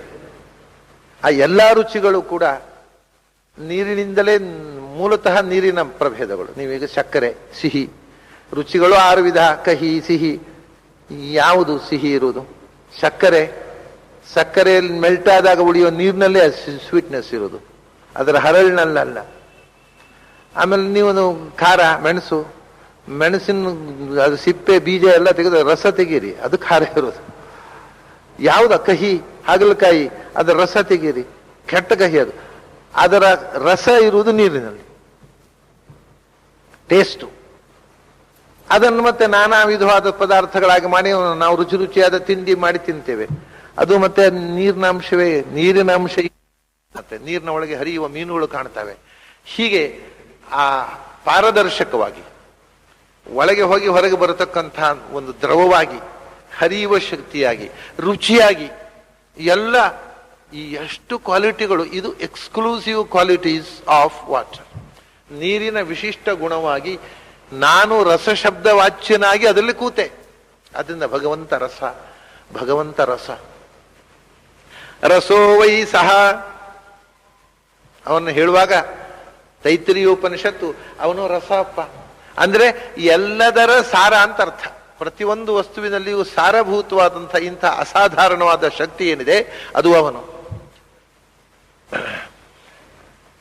ಯಾಕೆಂದ್ರೆ ಅವನೇನು ರಸಃ, ರಮ್ ಅಂದ್ರೆ ಆನಂದ, ಸಾ ಅಂದ್ರೆ ಜ್ಞಾನ, ಸೃಗತವು, ಅವನು ಜ್ಞಾನಾನಂದ ಸ್ವರೂಪ. ಆದ್ರಿಂದ ಸಾರ ಶ್ರೇಷ್ಠ ಅವನು. ಅವನು ಆನಂದಮಯ, ಅವನು ಜ್ಞಾನಮಯ, ಅವನು ಜ್ಞಾನಾನಂದ ಪೂರ್ಣ.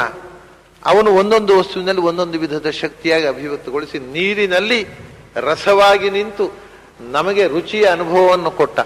ಅವನು ನೀರಿನಲ್ಲಿ ರಸವಾಗಿ ಕೂಡದೇ ಇರುತ್ತಿದ್ರೆ ನಮಗೆ ನಾಲಿಗೆ ಎದ್ದು ಏನು ಉಪಯೋಗ ಬೀಳ್ತಿರ್ಲಿಲ್ಲ. ನಾಲಿಗೆ ರಸವನ್ನ ಅನುಭವಿಸಲಿಕ್ಕೋಸ್ಕರ ಇರುವ ಇಂದ್ರಿಯ. ಆ ಇಂದ್ರಿಯದ ಸಾರ್ಥಕ್ಯವೇ ರಸಶಬ್ದವಾಚ್ಯನಾಗಿ ನೀರಿನಲ್ಲಿ ಭಗವಂತ ನೆಲೆಸಿ ನೀರಿನಲ್ಲಿ ಹೊಸ ರಸ ಮೂಡಿ ಬಂದದ್ದರಿಂದ, ನೀರಿನಲ್ಲಿ ರಸ ಬಂದದ್ದರಿಂದ ನಮಗೆ ರಸದ ಅನುಭವ ಆಯಿತು. ರಸಾನುಭವದಿಂದ ಜೀವನದಲ್ಲಿ ರಸವಂತಿಕೆ ಬೆಳೆಯಿತು. ಇದೆಲ್ಲಕ್ಕೆ ಮೂಲ ನೀರಿನಲ್ಲಿ ರಸ ಇರುವುದರಿಂದ. ಆ ನೀರಿನಲ್ಲಿ ರಸ ಇರುವುದು ರಸನಾಮಕನಾಗಿ ಭಗವಂತ ನೀರಿನಲ್ಲಿ ಇರುವುದರಿಂದ ಇದನ್ನು ಉಪಾಸನೆ ಮಾಡು. ಅಂದ್ರೆ ಒಂದೊಂದು ವಸ್ತುವಿನಲ್ಲಿ ಇರತಕ್ಕಂಥ ಅಸಾಧಾರಣವಾದ ಶಕ್ತಿಗಳು ಅದು ಹೇಗೆ ಬಂತು, ಭಗವಂತ ಎಂಥ ರೂಪದಲ್ಲಿ, ಇದನ್ನು ಯೋಚನೆ ಮಾಡುವುದೇ ವಿಭೂತಿ. ರಸೋಹಂ ಅಪ್ಸು ಕೌಂತೇಯ, ಕೌಂತೇಯ ಅಂತ ಸಂಬೋಧನೆ ಇದೆ ಇಲ್ಲಿ. ಇದರ ಅರ್ಥ ಒಂದೇ ಅರ್ಥ ಇಟ್ಟುಕೊಂಡು ಬೇರೆ ಅರ್ಥಗಳು ಮತ್ತೆ ನೋಡೋಣ. ಕುಂತಿಯ ಮಗ ಅಂತ, ಕುಂತಿಯ ಮಗ ಅಂತ ಸಂಬೋಧನೆಯಲ್ಲೇ ಒಂದು ವಿಶೇಷವಾದ ಆಸ್ಪೆಕ್ಟ್ ಇದೆ. ಕುಂತಿಯಲ್ಲಿ ಒಂದು ವಿಶೇಷ ಗುಣ ಇದೆ. ಮಹಾಭಾರತದಲ್ಲಿ ಮಹಾಭಾರತವನ್ನು ತಾನು ಯಾಕೆ ರಚನೆ ಮಾಡಿದೆ ಅಂತ ಹೇಳುವಾಗ 4 ಕಾರಣಗಳನ್ನು ಹೇಳ್ತಾರೆ ವೇದವ್ಯಾಸರು. ಒಂದು ಶ್ಲೋಕ, ಇನ್ನೂ ಬೇರೆ ಕಾರಣಗಳಿದೆ, 4 ಕಾರಣಗಳು. ಒಂದು, ಕ್ಷತ್ತು ಪ್ರಜ್ಞಾಂ ಧೃತಿಂ ಕುಂತ್ಯಾಹ ಗಾಂಧಾರ್ಯಾಹ ಧರ್ಮಶೀಲತಾಂ ವಾಸುದೇವಸ್ಯ ಮಾಹಾತ್ಮ್ಯಂ ಕೃಷ್ಣದ್ವೈಪಾಯನೋ ಅಬ್ರವೀತ್. ಮಹಾಭಾರತದಲ್ಲಿ 4 ಸಂಗತಿಗಳನ್ನು ಹೇಳಿದ್ದೇನೆ ತಾನು ಅಂತಾರೆ ವೇದವ್ಯಾಸರು. ಒಂದು ಯಾವುದು? ಕ್ಷತ್ತು ಪ್ರಜ್ಞಾಂ, ವಿದುರನ ವಿದ್ವತ್ತೆ, ವಿದುರನ ಅಗಾಧವಾದ ಜ್ಞಾನ. ಅವನಿಗೆ ವಿದುರ ಅಂತ ಹೆಸರು. ವಿದುರ ಅಂದ್ರೆ ವಿದ್ಯಾರಥೇಹೇ ವಿದುರವೋ ನಾಮ. ಅವನು ವಿದ್ಯೆಯಲ್ಲೇ ನಿರತನಾದವ, ಮಹಾದೊಡ್ಡ ಜ್ಞಾನಿ. ಆದರೆ ಆ ಕಾಲದಲ್ಲಿ ಕೆಲವು ಜನ ಬಿಟ್ರೆ ಉಳಿದವರೆಲ್ಲರೂ ತಿರಸ್ಕಾರ ಮಾಡಿದ ವ್ಯಕ್ತಿ. ಎಲ್ಲ ಕಾಲದಲ್ಲಿಯೂ ನಿಜವಾದ ವಿದ್ಯೆಯನ್ನು ಜನ ಗುರುತಿಸುವುದಿಲ್ಲ ಅನ್ನುವುದಕ್ಕೆ ವಿದುರ ಒಂದು ದೊಡ್ಡ ಎಕ್ಸಾಂಪಲ್. ವಿದುರನನ್ನ ಟೀಕೆ ಮಾಡಿದವರೇ ಹೆಚ್ಚು, ತಿಳ್ಕೊಂಡವರು ಬಹಳ ಕಡಿಮೆ. ಒಂದು ನಿಜವಾದ ಜ್ಞಾನವನ್ನು ಎಲ್ಲ ಕಡೆನೂ ಟೀಕೆನೆ ಮಾಡ್ತಾ ಇರ್ತಾರೆ. ಯಾಕೆಂದ್ರೆ ಅವ್ರು ತಿಳಿಯೋದಿಲ್ಲ. ಅದು ಟೀಕೆ ಮಾಡೋದು ಸುಲಭ, ತಿಳಿಯೋದು ಕಷ್ಟ. ಅದರಿಂದ ಸುಲಭ ದಾರಿ ಹಿಡಿತಾರೆ. ವಿದುರನನ್ನ ಎಲ್ಲರೂ ಟೀಕೆ ಮಾಡಿದ್ರು. ಏನ್ ಟೀಕೆ? ಅವನೇನು ಹೇಳ್ತಾನೆ, ಅವನು ಕೆಲಸದವಳ ಮಗ. ಕ್ವಾಲಿಟಿ ಬಂದದ್ದೇನು ಅಂದ್ರೆ ಅವನು ಜ್ಞಾನ ಅಲ್ಲ, ಅರಮನೆ ಕೆಲಸದವಳ ಮಗ ಅಲ್ವ ಅವನು. ಅದು ಯಾರ ಮಗ ಆದರೆ ಏನು, ಒಳಗಿದ್ದದ್ದು ಏನು, ಅದು ಮುಖ್ಯ ಆಗಲಿಲ್ಲ ಅವರಿಗೆ. ನಮ್ಮ ಅರಮನೆ ದುರ್ಯೋಧನನಿಂದ ಹಿಡಿದು ಕೌರವರೆಲ್ಲರೂ, ಧೃತರಾಷ್ಟ್ರನಿಗೆ ಗೊತ್ತಿತ್ತು, ಅವನೊಂಚೂರು ಹಚ್ಚಿಕೊಂಡಿದ್ದ. ಪಾಂಡುವಿಗೆ ಗೊತ್ತಿತ್ತು, ಅವನು ಹಚ್ಚಿಕೊಂಡಿದ್ದ. ಪಾಂಡವರಿಗೆ ಗೊತ್ತಿತ್ತು, ಅವರು ಹಚ್ಚಿಕೊಂಡಿದ್ರು. ಕೃಷ್ಣನಿಗಂತೂ ಗೊತ್ತೇ ಇತ್ತು, ಅವನು ತುಂಬಾ ಹಚ್ಚಿಕೊಂಡಿದ್ದ. ಇದು ಇಷ್ಟು ಬಿಟ್ರೆ ಭೀಷ್ಮಾಚಾರ್ಯರು ದ್ರೋಣಾಚಾರ್ಯರು ದೂರದಿಂದ ಹಚ್ಚಿಕೊಂಡಿದ್ರು. ಯಾಕಂದ್ರೆ ಪೂರ ಹಚ್ಚಿಕೊಂಡಿದ್ರೆ ದುರ್ಯೋಧನೆ ಬೇಜಾರಾಗತ್ತೆ ಅಂತ ರಾಜಕೀಯ. ಉಳಿದವರೆಲ್ಲ ಕೆಲಸದ ನಮ್ಮ ಅರಮನೆಯ ಕೆಲಸದವಳ ಮಗ ಅಂತ ಅಷ್ಟೇ. ವೇದವ್ಯಾಸನ ಮಗ ಅಂತ ಬಾಯಲ್ಲಿ ಬರಲಿಲ್ಲ ನೋಡಿ. ವೇದವ್ಯಾಸನ ಮಗ ಅಲ್ಲ, ಕೆಲಸದವಳ ಮಗ ಅಂತ. ಕ್ಷತ್ತ ಅನ್ನುವ ಶಬ್ದಕ್ಕೆ ಸಂಸ್ಕೃತದಲ್ಲಿ ಒಂದು ಅರ್ಥ. ಅವನು ಕ್ಷತ್ತ ಅಂತ. ಕ್ಷತ್ತ ಅಂದ್ರೆ ಏನು ಅಂದ್ರೆ ಕೆಲಸದವಳ ಮಗ ಅಂತ ಆ ಶಬ್ದಕ್ಕೆ ಅರ್ಥ. ಅರಮನೆಯ ತೊತ್ತಿನವಳ ಮಗ. ಆದರೆ ವ್ಯಾಸರು ಹೇಳ್ತಾರೆ ಕ್ಷತ್ತು ಪ್ರಜ್ಞಾಂ, ಕೆಲಸದವಳ ಮಗ ಎಂಥ ದೊಡ್ಡ ಜ್ಞಾನಿಯಾಗಿದ್ದ ಅಂತ ಹೇಳುವುದಕ್ಕೋಸ್ಕರ ನಾನು ಮಹಾಭಾರತ ರಚನೆ ಮಾಡಿದೆ. ಒಂದು.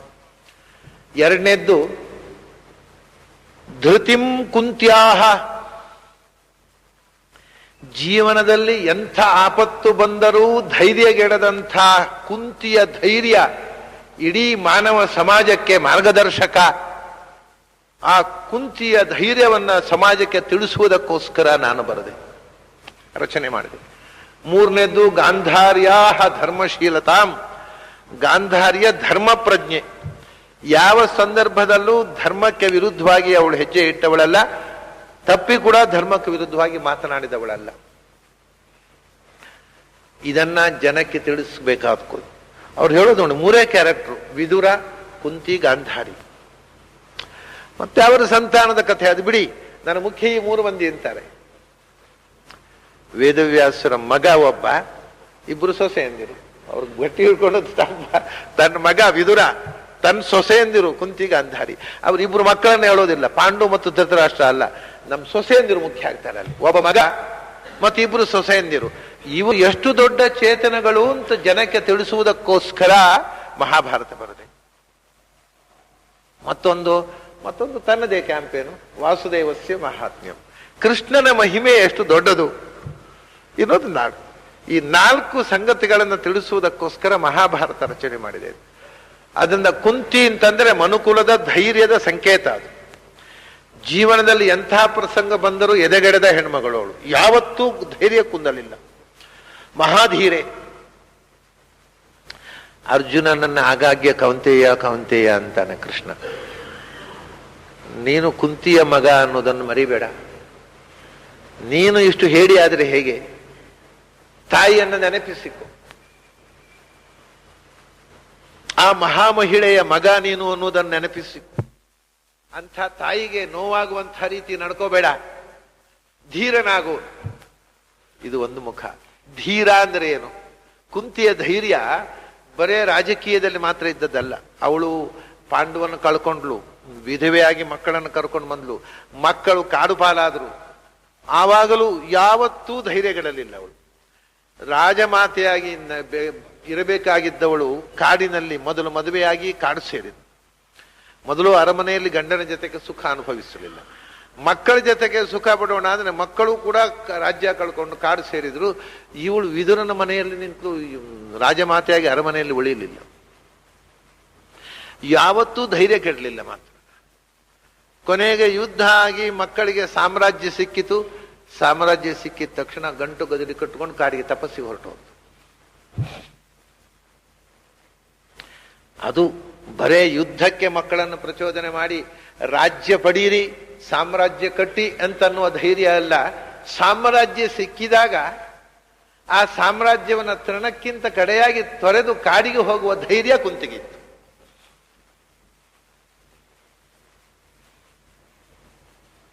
ಅಂದರೆ ಲೌಕಿಕವಾಗಿಯೂ ಧೈರ್ಯಶಾಲಿನಿ ಅವಳು, ಸ್ಪಿರಿಚುವಲಿ ಆಧ್ಯಾತ್ಮಿಕವಾಗಿಯೂ ಅಂತರಂಗದಲ್ಲೂ ಬಹಧೃತಿ. ಇಡೀ ದೇಶದ ಸಮ್ರಾಟ ತನ್ನ ಮಗ ಆದಾಗ ಅದನ್ನೆಲ್ಲ ತೊರೆದು ತ್ಯಾಗದ ಪರಾಕಾಷ್ಠೆ. ತ್ಯಾಗೇನೈಕೇ ಅಮೃತತ್ವ ಮಾನುಷು. ಕೃಷ್ಣ ಅದನ್ನು ನೆನಪಿಸ್ತಾನೆ. ಅನ್ಯಾಯದ ವಿರುದ್ಧ ಹೋರಾಡಬೇಕು, ಅದು ಕುಂತಿಯ ಅಭಿಪ್ರಾಯವೂ ಹೌದು. ಆದರೆ ಹೋರಾಡುವುದು ರಾಜ್ಯ ಸಿಗುತ್ತೆ, ಮಜಾ ಮಾಡ್ಲಿಕ್ಕಲ್ಲ. ಸಿಕ್ಕಿದ ರಾಜ್ಯದಲ್ಲಿ ತ್ಯಾಗ ಬುದ್ಧಿಯಿಂದ ಜೀವನ ಮಾಡು. ಪ್ರಜೆಗಳ ಹಿತಕ್ಕೋಸ್ಕರ ನಿನ್ನ ಸುಖವನ್ನು ತ್ಯಾಗ ಮಾಡಿ ಸಾಮ್ರಾಜ್ಯ ಕಟ್ಟು. ಇದು ಅಧ್ಯಾತ್ಮದ ಬಹಳ ಮುಖ್ಯವಾದಂಥ ಮಾತು. ಹಾಗಾಗಿ ಅಧ್ಯಾತ್ಮದಲ್ಲೂ ಕುಂತಿ ಮುಖ್ಯ ಆಗ್ತಾಳೆ, ಕ್ಷಾತ್ರದಲ್ಲೂ ಕುಂತಿ ಮುಖ್ಯ ಆಗ್ತಾಳೆ. ಆ ಕಾರಣಕ್ಕೋಸ್ಕರ ಕೃಷ್ಣ ಆಗಾಗ್ಗೆ ಅರ್ಜುನನನ್ನ ಕೌಂತೆಯ ಕೌಂತೆಯ ಅಂತಾನೆ. ಕುಂತಿಯ ಮಗ, ಇದಕ್ಕೆ ಬೇರೆ ಅರ್ಥ ಹೇಳುವುದಕ್ಕೆ ಮನಸ್ಸು ಬರುವುದಿಲ್ಲ ನನಗೆ, ಬೇರೆ ನಿರ್ವಚನ ಮಾಡ್ಬೋದು, ಮಹಾಭಾವ. ಆದರೆ ಎಲ್ಲಕ್ಕಿಂತ ಕುಂತಿಯ ಮಗ ಅನ್ನೋದೇ ಬಹಳ ಮುಖ್ಯವಾಗಿ ಬಿಡುತ್ತೆ. ತಾಯಿಗೆ ತಕ್ಕ ಮಗನಾಗಿ ಬದುಕು ಅನ್ನುವುದೇ ಬಹಳ ಮಹತ್ವದ ಮಾತಾಗ್ಬಿಡುತ್ತೆ. ಹೀಗೆ ರಸೋಹಮಪ್ಸು ಕೌಂತೆಯ ಪ್ರಭಾಸ್ಮಿ ಶಶಿ ಸೂರ್ಯಯೋಹೋ. ಅದರ ನಂತರ ಪಂಚಭೂತಗಳನ್ನು ಬಿಟ್ಬಿಟ್ಟ. ನೀರು ಆದ್ಮೇಲೆ ಬೆಳಕು, ನಮಗೆ ಗಾಳಿ ಬೇಕು, ಅದನ್ನು ಬಿಟ್ಟುಬಿಟ್ಟ, ನೀರು ತಗೊಂಡ. ಯಾಕೆಂದ್ರೆ ಅದು ಗಾಳಿಗೂ ಉಸಿರಾಟಕ್ಕೆ ಕಾರಣಭೂತವಾದ ನೀರನ್ನು ಮೊದಲು ತಗೊಂಡ.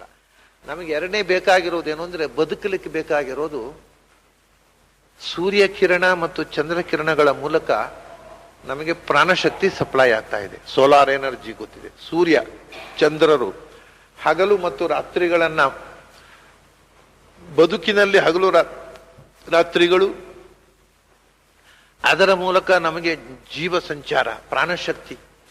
ಬೆಳದಿಂಗಳಿಂದಲೂ ಒಂದು ಬಗೆಯ ಪ್ರಾಣಶಕ್ತಿ. ಯಾಕೆಂದ್ರೆ ಮನುಷ್ಯರಿಗೆ ವಿಶೇಷವಾಗಿ ಸೋಲಾರ್ ಎನರ್ಜಿ ಕಾರಣ ಆದರೂ ಕೂಡ ಅಷ್ಟೇ ಅಲ್ಲ, ಇಲ್ಲಿ ಪ್ರಾಣಿಗಳಿಗೆ ಬರೀ ಸೋಲಾರ್ ಎನರ್ಜಿ ಒಂದರಿಂದ ಅಲ್ಲ ಬದುಕು ಇರುವುದು.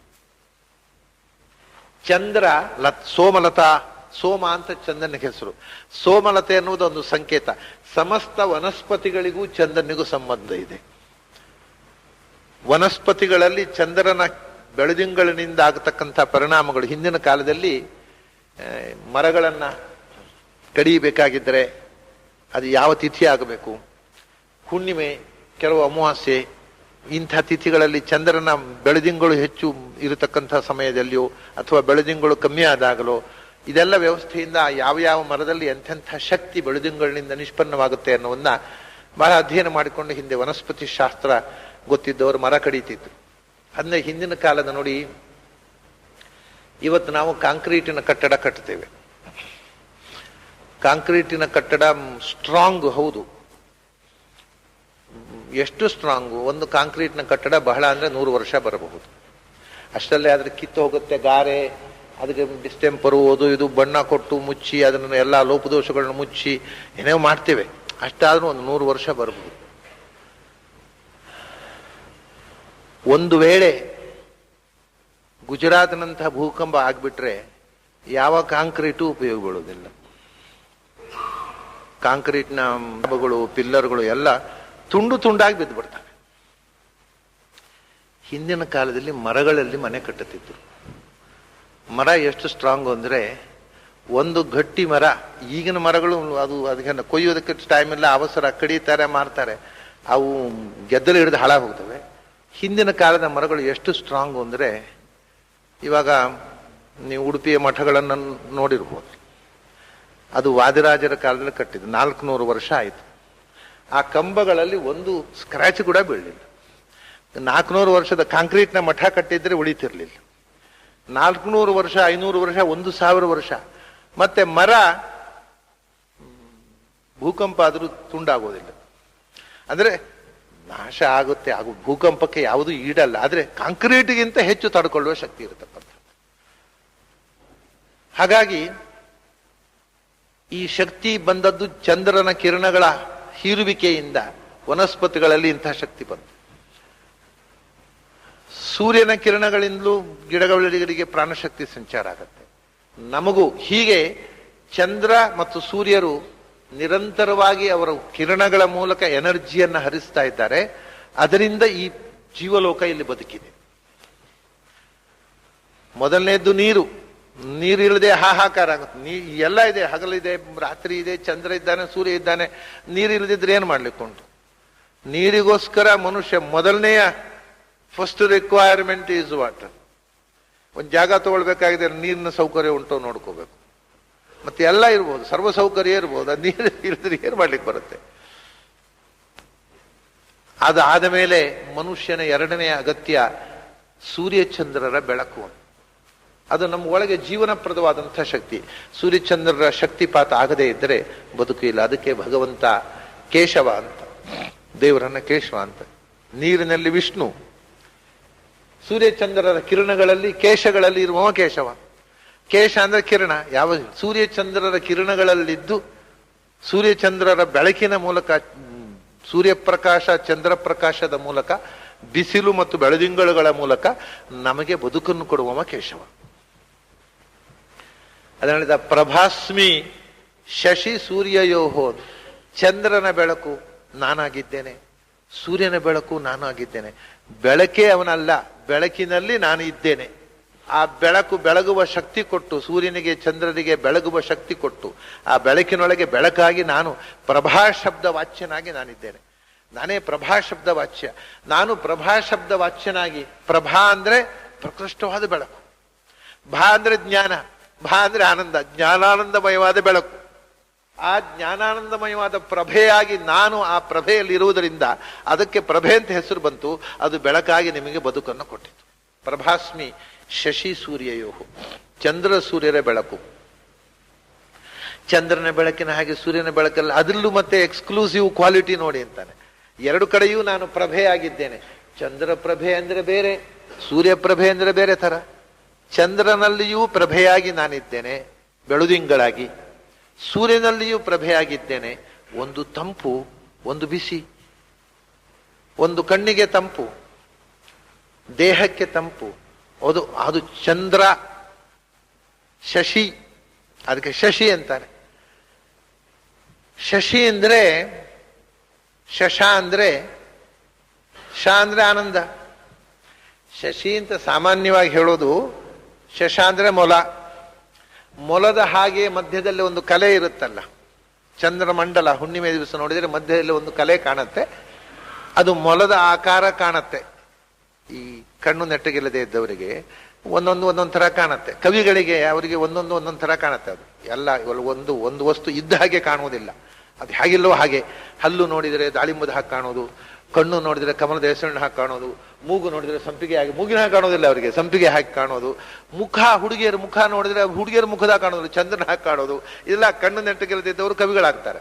ಅವರಿಗೆ ಇನ್ನೊಂದು ತರ ಕಾಣುತ್ತೆ. ಹಾಗೆ ಅವರು ಚಂದ್ರಮಂಡಲದಲ್ಲಿ ಒಂದು ಕಪ್ಪು ಕಲೆ ಇತ್ತಲ್ಲ, ಅದು ಏನು ಕಂಡಿತು ಅಂದ್ರೆ ಅದು ಮೊಲದ ಹಾಕಿ ಕಂಡಿತು. ಸರಿ, ಮೊಲ ಉಳ್ಳವನು ಶಶಿ ಅಂತ. ಇದೊಂದು ಶಶ ಅಂದ್ರೆ ಮೊಲ, ಶಶಪ್ಲುತಗತವು ಅಂತ. ಅದೇ ಶಶಿ ಅಂದ್ರೆ ಮೊಲ. ನಿಜವಾಗಿ ಅದಲ್ಲ. ಅಲ್ಲಿ ಭಗವಂತ ಶಶಿಯಾಗಿ ಇದ್ದದ್ರಿಂದ ಅವನಿಗೆ ಶಶಿ ಅಂತ ಹೆಸರು. ಮೊಲ ಇದ್ದದ್ರಿಂದ ಅಲ್ಲ, ಮೊಲದಂತೆ ಕಾಣುವ ಕಪ್ಪು ಕಲೆ ಇದ್ದದ್ರಿಂದ ಅಲ್ಲ. ಭಗವಂತ ಶಶಿ ಶಬ್ದ ವಾಚ್ಯನಾಗಿ ಅವನಲ್ಲಿದ್ದಾನೆ, ಅದರಿಂದ ಅವನು ಶಶಿ. ನಮಗೆ ಮುಖ್ಯವಾಗುವುದು ಶಶಿ ಅನ್ನುವುದು ಭಗವದ್ವಾಚಕವಾಗಿ ಯಾವ ಅರ್ಥದಲ್ಲಿ ಅಂತ. ಇವತ್ತು ವ್ಯಾಕರಣ ಅಥವಾ ನಿರ್ವಚನಕಾರರು, ವೈಯಾಕರಣರು ಹೇಳ್ತಕ್ಕಂಥ ಅರ್ಥ ಭಗವಂತನನ್ನು ಮರೆತು ಹೇಳುವ ಅರ್ಥ. ಇವತ್ತು ವ್ಯಾಕರಣವು ಭಗವಂತನನ್ನು ಮರೆತು ಬೆಳೆದು ಬಿಟ್ಟಿದೆ. ನಿರ್ವಚನ, ನಿರುಕ್ತ ಶಾಸ್ತ್ರ ಭಗವಂತನನ್ನು ಮರೆತು ಬೆಳೆದು ಬಿಟ್ಟಿದೆ. ಯಾಸ್ಕನ ನಿರುಕ್ತದಲ್ಲೇ ಭಗವಂತನ ಮರೆವು ಪ್ರಾರಂಭ ಆಗಿಬಿಟ್ಟಿದೆ. ಅದರಿಂದ ಆ ಶಬ್ದ ಭಗವತ್ ಪರವಾಗಿ ಏನನ್ನು ಹೇಳುತ್ತೆ? ಶಶಿ ಸೂರ್ಯ ಅನ್ನೋ ಶಬ್ದ. ಯಾಕೆ ನಾವು ರಸಹ ಪ್ರಭಾ, ಇದು ಭಗವಂತ ಅಲ್ಲಿ ಪ್ರಭಾ ಆಗಿ ಇದ್ದ. ಅವನು ಯಾಕೆ ಪ್ರಭಾ ಅಂದ್ರೆ ಭಾ ಆನಂದೇ, ಭಾ ದೀಪ್ತವು, ಭಜ್ಞಾನೆ, ಜ್ಞಾನಾನಂದದ ಬೆಳಕು ಅವನು. ಆದ್ರಿಂದ ಅವನ ಪ್ರಭಾ. ಅವನು ಅಲ್ಲಿ ತುಂಬಿದ, ಅಲ್ಲಿ ಒಂಥರದ ಬೆಳಕು ಕೊಟ್ಟ ಚಂದ್ರನಲ್ಲಿ. ಅದು ತಂಪಾದ ಬೆಳಕು, ಆನಂದ ಕೊಡುವ ಬೆಳಕು. ಶಶಿ, ಚಂದ್ರ ಅನ್ನೋ ಶಬ್ದ ಬಂತು. ಚಂದ್ರ ಯಾಕೆ? ಯಾವುದು ಚಂದವೋ ಅದು ಚಂದ್ರ. ಚದಿ ಆಹ್ಲಾದೆ ಅಂತ ಸಂಸ್ಕೃತದಲ್ಲಿ ರಕ್ ಪ್ರತ್ಯಯ ಬಂದ್ರೆ ಚಂದ್ರ, ಬಾರದೇ ಇದ್ರೆ ಚಂದ. ಚಂದ ಅಂದ್ರು ಚಂದ್ರ ಅಂದ್ರೆ ಒಂದೇ, ಅದು ಸಂಸ್ಥೆಯಲ್ಲಿ ಅರ್ಥ. ಅಂದ್ರೆ ಯಾವುದು ನಮಗೆ ಆಹ್ಲಾದ ಕೊಡುತ್ತೋ, ನೋಡಿದಾಗ ಮನಸ್ಸಿಗೆ ಖುಷಿ ಕೊಡುತ್ತೋ ಅದು ಚಂದ್ರ. ಅದೇ ಚಂದ. ನಾವು ಕನ್ನಡದಲ್ಲಿ ತುಂಬಾ ಚಂದ ಚಂದ ಅಂದ್ರೆ ನೋಡಿದಾಗ ಖುಷಿ ಆದ್ರೆ ಚಂದ ಅಂತ. ಏನ್ ಚಂದ ರೀ ಅಂದ್ರೆ ಏನರ್ಥ? ನೋಡುವ ಖುಷಿ ಆಗುತ್ತೆ, ನೋಡ್ಲಿಕ್ಕೆ ಖುಷಿ ಆಗುತ್ತೆ ಅಂತ. ಚಂದ ಅಂದ್ರೆ ಅಷ್ಟೇ, ಯಾವುದನ್ನು ನೋಡಿದಾಗ ನಮ್ಗೆ ಖುಷಿ ಆಗುತ್ತೋ ಅದು ಚಂದ ಅಷ್ಟೇ. ಖುಷಿ ಆಗಲಿಲ್ಲ ಅದು ಚಂದ. ಚಂದ ಅನ್ನೋದು ಬೇರೆ ಏನೋ ಡೆಫಿನಿಷನ್ ಇಲ್ಲ. ಹೀಗೆ ಇದ್ರೆ ಚಂದ ಅಂತ ಅದಕ್ಕೊಂದು ಡಿಫೈನ್ ಮಾಡ್ಲಿ ಬರುದಿಲ್ಲ. ಯಾವುದು ಯಾರಿಗೆ ಖುಷಿ ಕೊಡುತ್ತೋ ಅವರಿಗೆ ಅದು ಚಂದ. ಅದನ್ನ ಚಂದ್ರ ಅಂದ್ರೆ ಎಲ್ಲರಿಗೂ ಖುಷಿ ಕೊಡುವ. ಏನ್ ಚಂದ್ರ ಮೂಡಿ ಬಂದ ಅಂದ್ರೆ ಏನ್ ಖುಷಿ. ಆಮೇಲೆ ಶಶಿ, ಶ ಅಂದ್ರೆ ಆನಂದ, ಅಲ್ಲೂ ಅದೇ ಚದಿ ಆಹ್ಲಾದೆ ಚಂದತೀತಿ ಚಂದ್ರ. ಚದಿ ಧಾತುವಿಗೆ ರಕ್ ಪ್ರತ್ಯಯ ಬಂದು ಚಂದ್ರ ಅಂತ ರೂಪ ಆಯ್ತು. ನಿಜವಾಗಿ ಆದರೆ ಅದು ವ್ಯಾಕರಣದವರ ಕ್ರಮ. ವ್ಯಾಕರಣದವರ ಪ್ರಕ್ರಿಯೆಯನ್ನು ಪೂರ್ತಿಯಾಗಿ ವೇದಾಂತಿಗಳು ಒಪ್ಪುವುದಿಲ್ಲ. ಅಲ್ಲ, ವೇದಾಂತಿಗಳು ಒಪ್ಪೋದು, ನಾನಂತೂ ಒಪ್ಪುವುದಿಲ್ಲ. ಕೆಲವು ವೇದಾಂತಿಗಳು ಒಪ್ಪೋದು, ವ್ಯಾಕರಣದ ಪೂರ್ತಿ ಪ್ರಕ್ರಿಯೆಯನ್ನು ನಾನು ಒಪ್ಪುವುದಿಲ್ಲ. ಅವರು ಚಂದ್ರ ಅಂತಂದ್ರೆ ಚದಿ ಧಾತುವಿಗೆ ರಕ್ ಪ್ರತ್ಯಯ ಅಂತಾರೆ. ನಾನು ಪ್ರತ್ಯಯ ಯಾಕೆ ಬರಬೇಕು? ಚಂದ ಅಂತಿದ್ರೆ ಸಾಕಲ್ಲ, ಮತ್ತೆ ರಾ ಯಾಕೆ ಬಂತು? ಅದಕ್ಕೊಂದು ಅರ್ಥ ಇರಬೇಕು ಅಂತ ಹೇಳೋಣ. ಸುಮ್ಮನೆ ಪ್ರತ್ಯಯ ಅಲ್ಲ, ಅದಕ್ಕೊಂದು ಅರ್ಥ ಬೇಕು. ಹಾಗಾದ್ರೆ ಏನು? ಚಂದ ಅಂದ್ರೆ ಆಹ್ಲಾದ, ರಾ ಅಂದ್ರೆ ಕೊಡುವ, ಚಂದ್ರ ಅಂದ್ರೆ ಆಹ್ಲಾದವನ್ನು ಕೊಡುವಮ ಅಂತ ಅರ್ಥ. ಅದಕ್ಕೆ ಬರೇ ವ್ಯರ್ಥವಾಗಿ ರಕ್ ಪ್ರತ್ಯಯ ಅಂತ ಯಾಕೆ ಹೇಳಬೇಕು? ಆಹ್ಲಾದಂ ರಾತಿ ಚಂದ, ಚಂದತೀತಿ ಚಂದನಂ ಚಂದ, ಆಹ್ಲಾದ, ಆಹ್ಲಾದವನ್ನು ಕೊಡುವವ ಚಂದ್ರ. ರಾತಿ ರಾಧಾನೆ, ಚಂದಂ ರಾತೀತಿ ಚಂದ್ರ, ಆಹ್ಲಾದ ಕೊಡ್ತಕ್ಕಮ್ಮ, ಅದರಿಂದ ಚಂದ್ರ. ಅವನು ಆಹ್ಲಾದ ರೂಪ, ಅದರಿಂದ ಚಂದ.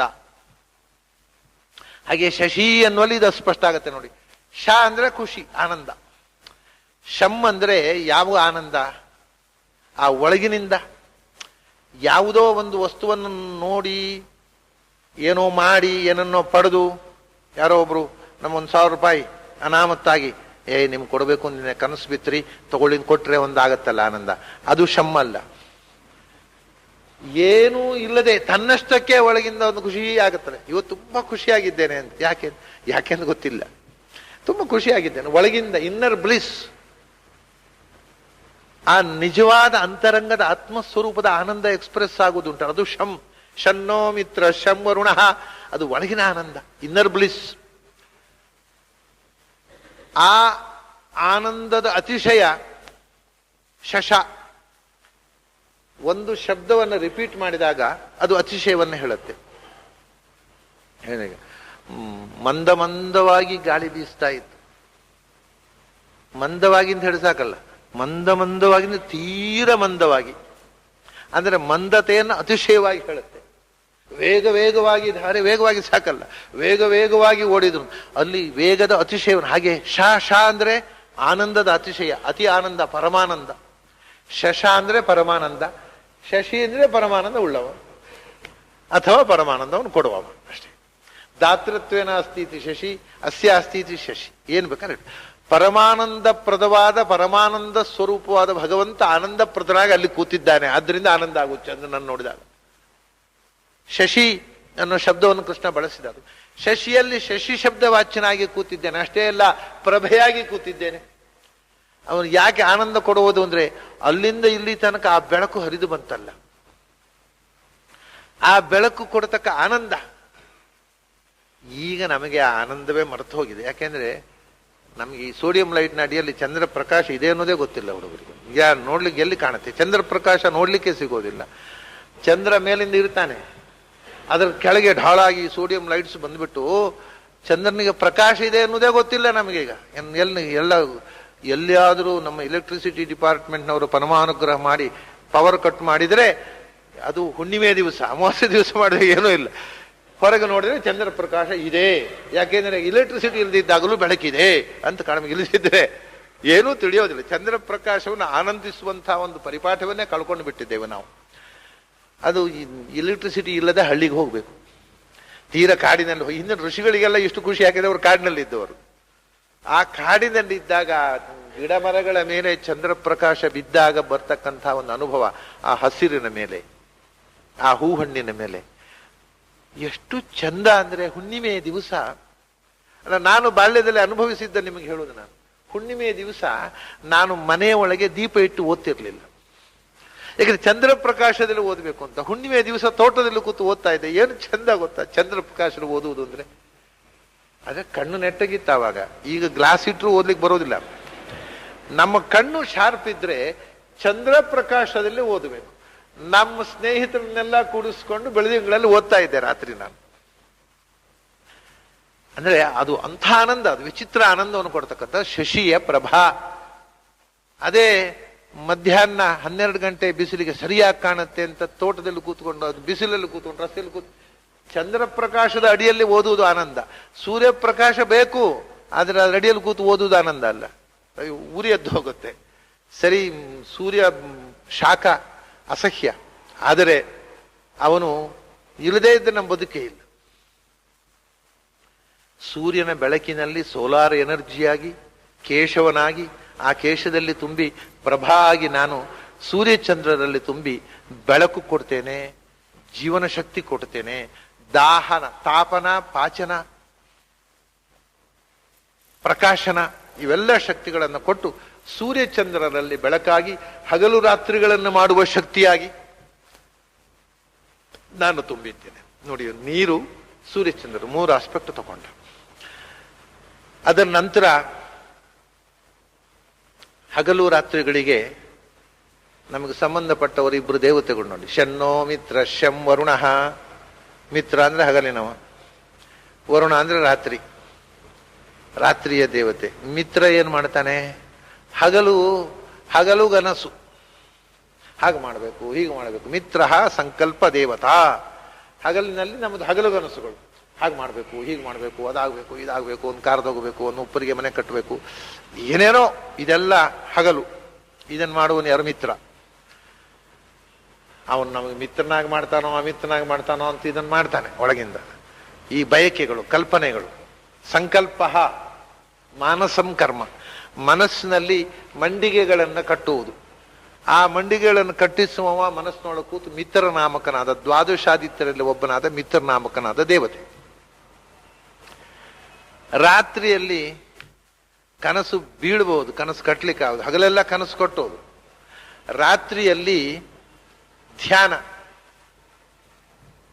ಹೊರಗೆಲ್ಲ ಕತ್ತಲಾದಾಗ ಒಳಗೆ ಬೆಳಕಾಗಬೇಕು ಅಂತ. ವರುಣ ಧ್ಯಾನ ದೇವತೆ ಮತ್ತು ರಾತ್ರಿಯ ದೇವತೆ. ಹಗಲು ರಾತ್ರಿ ಅಂದ್ರೆ ಸಂಕಲ್ಪ ಧ್ಯಾನಗಳ ಒಂದು ಚಕ್ರ ಇದು. ಅದೇ ಶಶಿ ಸೂರ್ಯ. ಸೂರ್ಯನಲ್ಲಿ ಬೆಳಕಾಗಿ ನಿಂತು ಹಗಲಲ್ಲಿ ಸಂಕಲ್ಪ, ರಾತ್ರಿಯಲ್ಲಿ ಚಂದ್ರನಾಗಿ ಧ್ಯಾನಕ್ಕೆ ಅನುವು ಮಾಡಿಕೊಟ್ಟ. ಚಂದ್ರ ಮತ್ತೆ ಮನೋದೇವತೆಯಾಗಿ ಧ್ಯಾನಕ್ಕೆ ಪ್ರೇರಕ. ಈ ಸೂರ್ಯ ಶಶಿ ಅನ್ನೋದ್ರ ಅರ್ಥ ಗೊತ್ತಾಯ್ತು ನಮಗೆ. ಸೂರ್ಯ ಅಂದ್ರೆ ಏನು? ಸೂರ್ಯ ಅಂದ್ರೆ ಸೂರಿಭಿಹಿ ಈಯತೆ ಅಂತ, ಅದಕ್ಕೆ ಶಾಸ್ತ್ರಕಾರ ಕೊಡುವ ಅರ್ಥ. ಸೂರಿಗಳಿಗೆ ತಿಳಿಯುವಂಥದ್ದು ಅಂತ ಸೂರ್ಯ ಅಂದ್ರೆ. ಸೂರ್ಯ ಅಂದ್ರೆ ಜ್ಞಾನಿಗಳು. ಜ್ಞಾನಿಗಳಿಗೆ ಈಯತೆ ತಿಳಿಯುವಂಥದ್ದು ಸೂರ್ಯ. ಹಾಗಾದ್ರೆ ನೋಡಿ, ಈಗ ನಮಗೂ ಸ್ಪಷ್ಟ ಆಯ್ತು. ಈ ಸೂರ್ಯ ಜ್ಞಾನಿಗಳಿಗೆ ಮಾತ್ರ ತಿಳಿಯೋದಲ್ಲ, ಯಾರು ಕಣ್ಣಿದ್ದವರಿಗೆಲ್ಲ ತಿಳಿಯುತ್ತೆ ಅದು ಸೂರ್ಯ. ಆದರೆ ಅದರ ಒಳಗೆ ನಮಗೆ ಜೀವನಪ್ರದವಾದ ಒಂದು ಸೌರಶಕ್ತಿ ಇದೆಯಲ್ಲ, ಅದು ಜ್ಞಾನಿಗಳಿಗೆ ಮಾತ್ರ ಗೊತ್ತಾಗುವುದು, ಅಜ್ಞಾನಿಗಳಿಗೆ ಗೊತ್ತಾಗುವುದು. ಜ್ಞಾನಿಗಳಿಗೆ ಮಾತ್ರ ತಿಳಿಯುವಂತಹ ಒಂದು ವಿಚಿತ್ರವಾದಂತಹ ಭಗವತ್ ಶಕ್ತಿ ಆ ಸೂರ್ಯನಲ್ಲಿದೆ. ಪ್ರೋದ್ಯದಾದಿತ್ಯ ವರ್ಣಶ್ಚ ಸೂರ್ಯಮಂಡಲ ಮಧ್ಯಗಃ ಚಕ್ರಶಂಖಧರ ಅಂಕಸ್ಥದೋರ್ದ್ವಯ ಧ್ಯೇಯ. ಗಾಯತ್ರಿ ಪ್ರತಿಪಾದ್ಯನಾದ ಭಗವಂತ ಆ ಸೂರ್ಯನಲ್ಲಿದ್ದಾನೆ. ಅದು ಕಾಣೋದಿಲ್ಲ ಎಲ್ರಿಗೂ. ಅದು ಸೂರ್ಯಗಳಿಗೆ ಮಾತ್ರ ಕಾಣುವಂತಹದ್ದು. ಅಂಥ ಗಾಯತ್ರಿ ಪ್ರತಿಪಾದ್ಯನಾಗಿ ನಾನು ಸೂರ್ಯನಲ್ಲಿ ನೆಲೆಸಿ ಸೂರ್ಯನಿಂದ ಬೆಳಕಾಗಿ ಭೂಮಿಯ ತನಕ ಬಂದು ನಿಮಗೆ ಚೈತನ್ಯ ಪ್ರದನಾಗಿದ್ದೇನೆ ಅನ್ನೋದನ್ನು ಉಪಾಸನೆ ಮಾಡಿ. ಪ್ರಭಾಸ್ಮಿ ಶಶಿ ಸೂರ್ಯಯೋ. ಆಯಿತು. ಸೂರ್ಯಚಂದ್ರರು ಮತ್ತು ನೀರು, ಇಷ್ಟು ವಿಷಯ ಆಯ್ತು. ಈಗ ಆಮೇಲೆ ಈಗ ಒಂದು ದೃಷ್ಟಿಯಿಂದ ಹೇಗಾಯ್ತು ಗೊತ್ತಾ? ನೀರು ಅಂದ್ರೆ ಇಲ್ಲಿಗೆ ಬಂತು. ನೀರಿನ ಕೆಲಸ ಬಾಯಿ, ಎರಡರದ್ದು ಕೆಲಸ ಇಲ್ಲಿಯೇ. ನೀರಿನ ಕೆಲಸ ವರುಣಾಯ ಅಗ್ನಿ ಮಾತು ಅದು ಇಲ್ಲಿಯೇ. ಅಗ್ನಿ ಮತ್ತು ನೀರು ಒಟ್ಟಿಗೆ ಇರುವುದು ಯಾವಲ್ಲ ಇಲ್ಲಿ. ಈಗ ನೀರು ಬಂತು ಇಲ್ಲಿ. ನೀರಿನಿಂದ ಸೂರ್ಯಚಂದ್ರರು, ಚಂದ್ರ ಕಿವಿ, ಸೂರ್ಯ ಕಣ್ಣು. ಈ ಮೇಲಕ್ಕೆ ಹೋದೆವು, ಒಂದು ಟ್ರಿಯಾಂಗಲ್ ಆಯ್ತು ಈಗ. ನೀರು ಸೂರ್ಯಚಂದ್ರರು. ಪ್ರಭಾಸ್ಮಿ ಶಶಿ ಸೂರ್ಯಯೋಹೋ. ಆಮೇಲೆ ಈ ಚಂದ್ರ ಅಂತಂದ ಕೂಡಲೇ ಬರೀ ಬೆಳಕಲ್ಲಪ್ಪ, ಇದು ಬರೀ ಬೆಳಕಲ್ಲೋ ಅಣ್ಣ, ಮತ್ತೇನದು? ಪ್ರಣವ ಸರ್ವ ವೇದೇಶು ಶಬ್ದ ಖೇ ಪೌರುಷಂ ದೃಶೋ ಅಂತದ್ದು. ಪ್ರಣವ ಸರ್ವ ವೇದೇಶು. ಇಡೀ ಚಂದ್ರ ಕಿವಿಯ ಅಭಿಮಾನಿ ದೇವತೆ. ಅವನು ಬರೇ ಬೆಳದಿಂಗಳು ಕೊಡೋದು ಅಷ್ಟೇ ಅಲ್ಲ, ನಿನಗೆ ಇಡೀ ಪ್ರಪಂಚದ ನಾದವನ್ನು ನಿನ್ನ ಕಿವಿಗೆ ಮುಟ್ಟಿಸುವಂತಹ ನಾದ ದೇವತೆ ಅವನು. ಆ ನಾದಗಳು ಇಡೀ ವೇದ. ಚತುರ್ವೇದ ಓದಿದವರು ಚತುರ್ವೇದಿಗಳು, ತ್ರಿವೇದಿಗಳು, ದ್ವಿವೇದಿಗಳು ಅಂತೆಲ್ಲ ಹೇಳ್ತಾರೆ. ವೇದ ಪುಸ್ತಕವನ್ನೇ ಕೈಲಿ ಮುಟ್ಟಿದ್ರು ದ್ವಿವೇದಿಗಳು ಇರ್ತಾರೆ. ಯಾಕಂದ್ರೆ ಅವ್ರ ಅಜ್ಜನೋ ಮುತ್ತಜ್ಜನೋ ದ್ವಿವೇದಿ ಅಂತ ಸಬ್ ಟೈಟ್ಲ್ ಇರುತ್ತೆ. ಇವರು ದ್ವಿವೇದಿಗಳು, ಅವ್ರು ಚತುರ್ವೇದಿಗಳು. ಹೆಸರು ಅಡ್ಡ ಹೆಸರು. ಅದು ಇವರಿಗೂ ವೇದಕ್ಕೂ ಸಂಬಂಧ ಇರೋದಿಲ್ಲ. ಹೆಸರಿರುತ್ತೆ, ಚತುರ್ವೇದಿಗಳು, ದ್ವಿವೇದಿಗಳು, ತ್ರಿವೇದಿಗಳು ಅಂತೆಲ್ಲ ಇರುತ್ತೆ. ಈ ಅಂಗಡಿಯಲ್ಲಿ ಪಾಂಡ್ಯ ಅಂತ ಅಂಗಡಿ ಇಟ್ಟಿರ್ತಾರೆ, ಬಟ್ಟೆ ಅಂಗಡಿ. ಪಾಂಡ್ಯ ಅಂದ್ರೆ ಪಂಡಿತ ಅಂತ, ವೇದ ಪಂಡಿತ ಅಂತ. ಅವ್ರು ವೇದ ಪುಸ್ತಕ, ಅವ್ರ ಬಟ್ಟೆ ಅಂಗಡಿ ಬಿಟ್ಟು ಬೇರೆ ವೇದ ಪುಸ್ತಕವೇ ನೋಡಿರೋದಿಲ್ಲ. ಅದ್ರ ಅಡ್ಡ ಹೆಸರು ಪಾಂಡ್ಯ ಅಂದ್ರೆ ಪಂಡಿತ. ಹಾಗೇನೆ ಚತುರ್ವೇದಿಗಳು ಈ 4 ವೇದ 3 ವೇದ ಎಲ್ಲ ವೇದಗಳನ್ನು ಓದಿರ್ತಾರೆ. ಓದಿದಾಗ ಆ ನಾದ ಕಿವಿಯೊಳಗೆ ಹೋಗಿರುತ್ತಲ್ಲ, ಅರ್ಥ ಬೇರೆ. ಅದು ಚಂದ್ರ ಪೂರ್ತಿಗೆ ಅರ್ಥ ತಿಳಿಸುವುದಿಲ್ಲ, ಅದಕ್ಕೆ ಮತ್ತೆ ಬೇರೆ ದೇವತೆಗಳ ನೆರವು ಬೇಕು. ಶಬ್ದವನ್ನು ಕಿವಿಯೊಳಗೆ ಹಾಕ್ತಾನೆ ಚಂದ್ರ. ಮನೋಭಿಮಾನಿಯಾಗಿ ಅರ್ಥಕ್ಕೂ ಪ್ರೇರಣೆ ಕೊಡ್ತಾನೆ, ಆದರೆ ಪೂರ್ತಿ ಅವನೇ ಮಾಡುವುದಿಲ್ಲ. ಅದನ್ನು ಕಿವಿಯಲ್ಲಿ ಶಬ್ದದ ನಾದದ ಅನುಭವವನ್ನು ಕೊಟ್ಟ ಶ್ರೋತ್ರಾಭಿಮಾನಿಯಾಗಿ, ಆಕಾಶದಲ್ಲಿ ಬೆಳದಿಂಗಳು ಕೊಟ್ಟ ನಾದಗಳನ್ನ ಕಿವಿಗೆ ತಂದು ಕೊಟ್ಟ ಅವನು ದಿಗ್ದೇವತೆ. 8 ದಿಕ್ಕುಗಳಿಗೆ ಪ್ರಧಾನ ದೇವತೆ ಚಂದ್ರ. ಮತ್ತೆ ಒಂದೊಂದು ದಿಕ್ಕಿಗೆ ಮಿತ್ರ, ಯಮ, ವರುಣ, ಕುಬೇರ, 4 ದಿಕ್ಕಿಗೆ 4 ದೇವತೆಗಳಿದ್ದಾರೆ. ಈ 4 ಜನರಿಗೂ ಪ್ರಧಾನವಾಗಿ ಚಂದ್ರ ಇದ್ದ.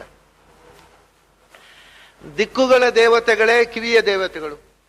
ಯಾಕಂದ್ರೆ ದಿಕ್ಕಿನ ಮೂಲಕ ಶಬ್ದ ಹರಿದು ಬರುವುದು ಅದೊಂದು ವಿಶೇಷ. ಮತ್ತೆ ಶಬ್ದದ ವಿಶೇಷ ಅದು ಎಲ್ಲಾ ವಸ್ತುವಿಗೆ ಒಂದು ಡೈರೆಕ್ಷನ್ ನಲ್ಲಿ ಬರುತ್ತೆ. ಈಗ ನೀವು ಒಂದು ಬಾಲು, ಒಂದು ಯಾವುದೋ ಒಂದು ವಸ್ತು, ನೀರು, ಅದು ಒಂದು ಮುಖವಾಗಿ ಹರ್ಕೊಂಡು ಹೋಗುತ್ತೆ. ಎಲ್ಲ ಕಡೆ ತಗ್ಗಿದ್ರೆ ಬೇರೆ ಅಂತ ಯಾವುದೇ ಒಂದು ವಸ್ತುವಿಗೆ ಒಂದು ಡೈರೆಕ್ಷನ್ ಇದೆ, ಆ ಡೈರೆಕ್ಷನ್ ಅಲ್ಲಿ ಹೋಗುತ್ತೆ. ಶಬ್ದ ಅದು 8 ಕಡೆಯೂ ಹೋಗುದು, 8 ದಿಕ್ಕುಗಳಲ್ಲೂ. ನಾನು ಹೀಗೆ ಮಾತಾಡಿದರೆ ಹೀಗೆ ಹೋಗುದಲ್ಲ, ಅದು ಇಲ್ಲಿಗೂ ಹೋಗುತ್ತೆ, ಅಲ್ಲಿಗೂ ಹೋಗುತ್ತೆ, ಅಲ್ಲಿಗೂ ಹೋಗುತ್ತೆ, ಹಿಂದೆ ಕೂತವರಿಗೂ ಅಷ್ಟೇ ಕೇಳುತ್ತೆ. ಅಂದರೆ ಶಬ್ದದ ಮೂವ್ಮೆಂಟ್ ಈಸ್ ಸರ್ಕ್ಯುಲರ್. ಅದು ಸ್ಟ್ರೈಟ್ ಆಗಿ ಹೋಗುವುದಲ್ಲ, ಚಕ್ರಾಕಾರವಾಗಿ ಹೋಗುತ್ತೆ. ಒಂದು ನೀರಿಗೆ ಕಲ್ಲು ಹಾಕಿದರೆ ಆ ಕಲ್ಲಿನಿಂದ ಏಳುವ ಅಲೆಗಳು ಹೇಗೆ ಬಾವಿಯಲ್ಲಿ ಚಕ್ರಾಕಾರವಾಗಿ ಹೋಗುತ್ತೆ, ಹಾಗೆ ಈ ಶಬ್ದದ ಅಲೆಗಳು ಚಕ್ರಾಕಾರವಾಗಿ ಸರ್ಕ್ಯುಲರ್ ಆಗಿ ಹೋಗ್ತಾ ಇರುತ್ತೆ. ಅದು 8 ದಿಕ್ಕುಗಳ ದೇವತೆಗಳೇ ಅದರ ದೇವತೆಗಳು. 8 ದಿಕ್ಕುಗಳಲ್ಲಿ ಹಬ್ಬುತ್ತೆ. ಅವರು ಅದನ್ನು 8 ದಿಕ್ಕುಗಳಿಗೆ ಹಬ್ಬಿ ಅದನ್ನು ಕಿವಿಗೆ ಮುಟ್ಟಿಸ್ತಾರೆ. ಮತ್ತೆ ಚಂದ್ರ ಇದು ಪ್ರಣವ, ಅದರಲ್ಲಿ ಪ್ರಣವ ಶಬ್ದ ವಾಚ್ಯನಾಗಿ ನಾನಿದ್ದೇನೆ. ಸರ್ವ ವೇದೇಶು, ಸಮಸ್ತ ವೇದಗಳು. ಸಮಸ್ತ ವೇದಗಳು ಅಂತಂದ್ರೆ ಇವಾಗ ನಮಗೆ ಸಿಕ್ಕಿದ್ದಷ್ಟೇ ಅಲ್ಲ, ಅನಂತಾವೈ ವೇದ ಅಂತ ವೈದಿಕ ವಾಂಗ್ಮಯ ಎಷ್ಟು ಅಂತ ಲೆಕ್ಕ ಮಾಡಿದವರಿಲ್ಲ. ಒಂದೊಂದು ದ್ವಾಪರದಲ್ಲಿ ಒಂದಿಂದಿಷ್ಟು ಅದನ್ನು ಅಭಿವ್ಯಕ್ತಗೊಳಿಸಿ ವೇದವ್ಯಾಸರು ಕೊಟ್ಟದ್ದೆಷ್ಟನ್ನು ನಾವು ಇವತ್ತು ಹೇಳ್ತೇವೆ. ಅಷ್ಟು ಇವತ್ತು ಉಳಿದಿಲ್ಲ. ಯಾಕೆಂದ್ರೆ ವೇದದಲ್ಲಿ ಋಗ್ವೇದದಲ್ಲಿ 24 ಶಾಖೆಗಳು ಇದ್ದವು, ಯಜುರ್ವೇದದಲ್ಲಿ 101 ಶಾಖೆಗಳು ಇದ್ದವು, ಸಾಮವೇದದಲ್ಲಿ 1000 ಶಾಖೆಗಳು ಇದ್ದವು, ಅಥರ್ವವೇದದಲ್ಲಿ 12 ಶಾಖೆಗಳು ಇದ್ದವು. ಅಂದ್ರೆ 1137 ಟೆಕ್ಸ್ಟ್ ಬುಕ್ಸ್, ಸಂಹಿತೆಗಳು. ಅದಕ್ಕೆ ಅಷ್ಟೇ ಬ್ರಾಹ್ಮಣಗಳು, ಆರಣ್ಯಕಗಳು, ಉಪನಿಷತ್ತುಗಳು, ಇಷ್ಟು ವ್ಯಾಪಕವಾದ ವಿಪುಲವಾದಂತಹ ಒಂದು ವೈದಿಕ ವಾಂಗ್ಮಯ ಇತ್ತು. ಅವೆಲ್ಲ ಹೋಗಿ ಈಗೇನೋ ಕೆಲವು ಪುಸ್ತಕಗಳು ಉಳಿದಿವೆ, ಒಂದು 10-12 ಸಂಹಿತೆಗಳು, ಅದಕ್ಕೆ ಸಂಬಂಧಪಟ್ಟ ಬ್ರಾಹ್ಮಣ ಆರಣ್ಯಕಗಳು ಏನೋ ಸ್ವಲ್ಪ ಸ್ವಲ್ಪ ಉಳಿದಿವೆ. ಎಲ್ಲಾ ವೇದಗಳಲ್ಲೂ ನಾನು ವೇದ ಶಬ್ದವಾಚ್ಯನಾಗಿ ತುಂಬಿದ್ದೇನೆ. ನಾನು ವೇದಗಳಲ್ಲಿ ವೇದ ಶಬ್ದವಾಚ್ಯನಾಗಿ, ಸರ್ವ ವೇದಗಳಲ್ಲಿ ಸರ್ವವೇದ ಶಬ್ದವಾಚ್ಯನಾಗಿ ತುಂಬಿದ್ದೇನೆ ಅಂತ. ಯಾಕೆಂದ್ರೆ ವೇದ ಅಂದ್ರೆ ಏನು? ವೇದಯಂತೀತಿ ವೇದಾಹ, ತಿಳಿಸುವವು ಅಂತ, ಅರಿವನ್ನು ಕೊಡುವಂಥವು ಅಂತ. ಮತ್ತ ಸ್ಮೃತಿ ಜ್ಞಾನಮಪೋಹನಂಚಿ, ಎಲ್ಲರಿಗೂ ಅರಿವು ಕೊಡ್ತಕ್ಕವ ಭಗವಂತ. ಆದ್ರಿಂದ ಜ್ಞಾನಪ್ರದನಾಗಿ ಅವನು ವೇದ ಶಬ್ದವಾಚ್ಯನಾಗಿದ್ದಾನೆ. ಸರ್ವರಿಗೂ ಜ್ಞಾನಪ್ರದನಾಗಿ ಸರ್ವವೇದ ಶಬ್ದವಾಚ್ಯನಾಗಿದ್ದಾನೆ. ಸರ್ವ ಅಂದ್ರೆ ಪರಿಪೂರ್ಣ, ಸ್ವಯಂ ಪೂರ್ಣನಾಗಿ ಎಲ್ಲರಿಗೂ ಜ್ಞಾನಪ್ರದನಾದ್ರಿಂದ ಸರ್ವವೇದ ಶಬ್ದವಾಚ್ಯನಾಗಿ ಸರ್ವವೇದಗಳಲ್ಲೂ ಭಗವಂತ ನೆಲೆಸಿದ್ದಾನೆ. ಶಬ್ದಗಳ ಎಲ್ಲ ಶಬ್ದಗಳಲ್ಲೂ ಇದ್ದಾನೆ. ಯಾಕೆಂದ್ರೆ ಮೂಲತಃ ಎಲ್ಲ ಶಬ್ದಗಳು ಅಂತಂದ್ರೆ ನಮ್ಮ ಭಾರತೀಯ ಭಾಷೆಯನ್ನು ನೀವು ತಗೊಂಡ್ರೆ ಅಕಾರದಿಂದ ಕ್ಷಕಾರ ತನಕ 51 ಅಕ್ಷರಗಳು. ಆ 51 ಅಕ್ಷರಗಳೇ ತಾನೆ ಎಲ್ಲ ಶಬ್ದಗಳು. ನೀವು ಇನ್ನು ಎಷ್ಟೆಷ್ಟು ಡಿಕ್ಷನರಿಯಲ್ಲಿ ಎಷ್ಟು ಶಬ್ದಗಳಿರಲಿ, ಯಾವುದೇ ಭಾಷೆಯಲ್ಲಿ ಎಷ್ಟೇ ಶಬ್ದ ಇರಲಿ, ಅದು ಇರೋದು 51 ಅಕ್ಷರ ತಾನೆ. ಈ 51 ಅಕ್ಷರ ಬಿಟ್ಟು ಅದರ ಆಚೆಗೆ ಇಲ್ಲ. ಆ 51 ಅಕ್ಷರದಲ್ಲಿ ಭಗವಂತ 51 ರೂಪದಿಂದ ಇದ್ದಾನೆ. ಇದು ತಂತ್ರಶಾಸ್ತ್ರದಲ್ಲಿ ಬಂದಿರತಕ್ಕಂಥ.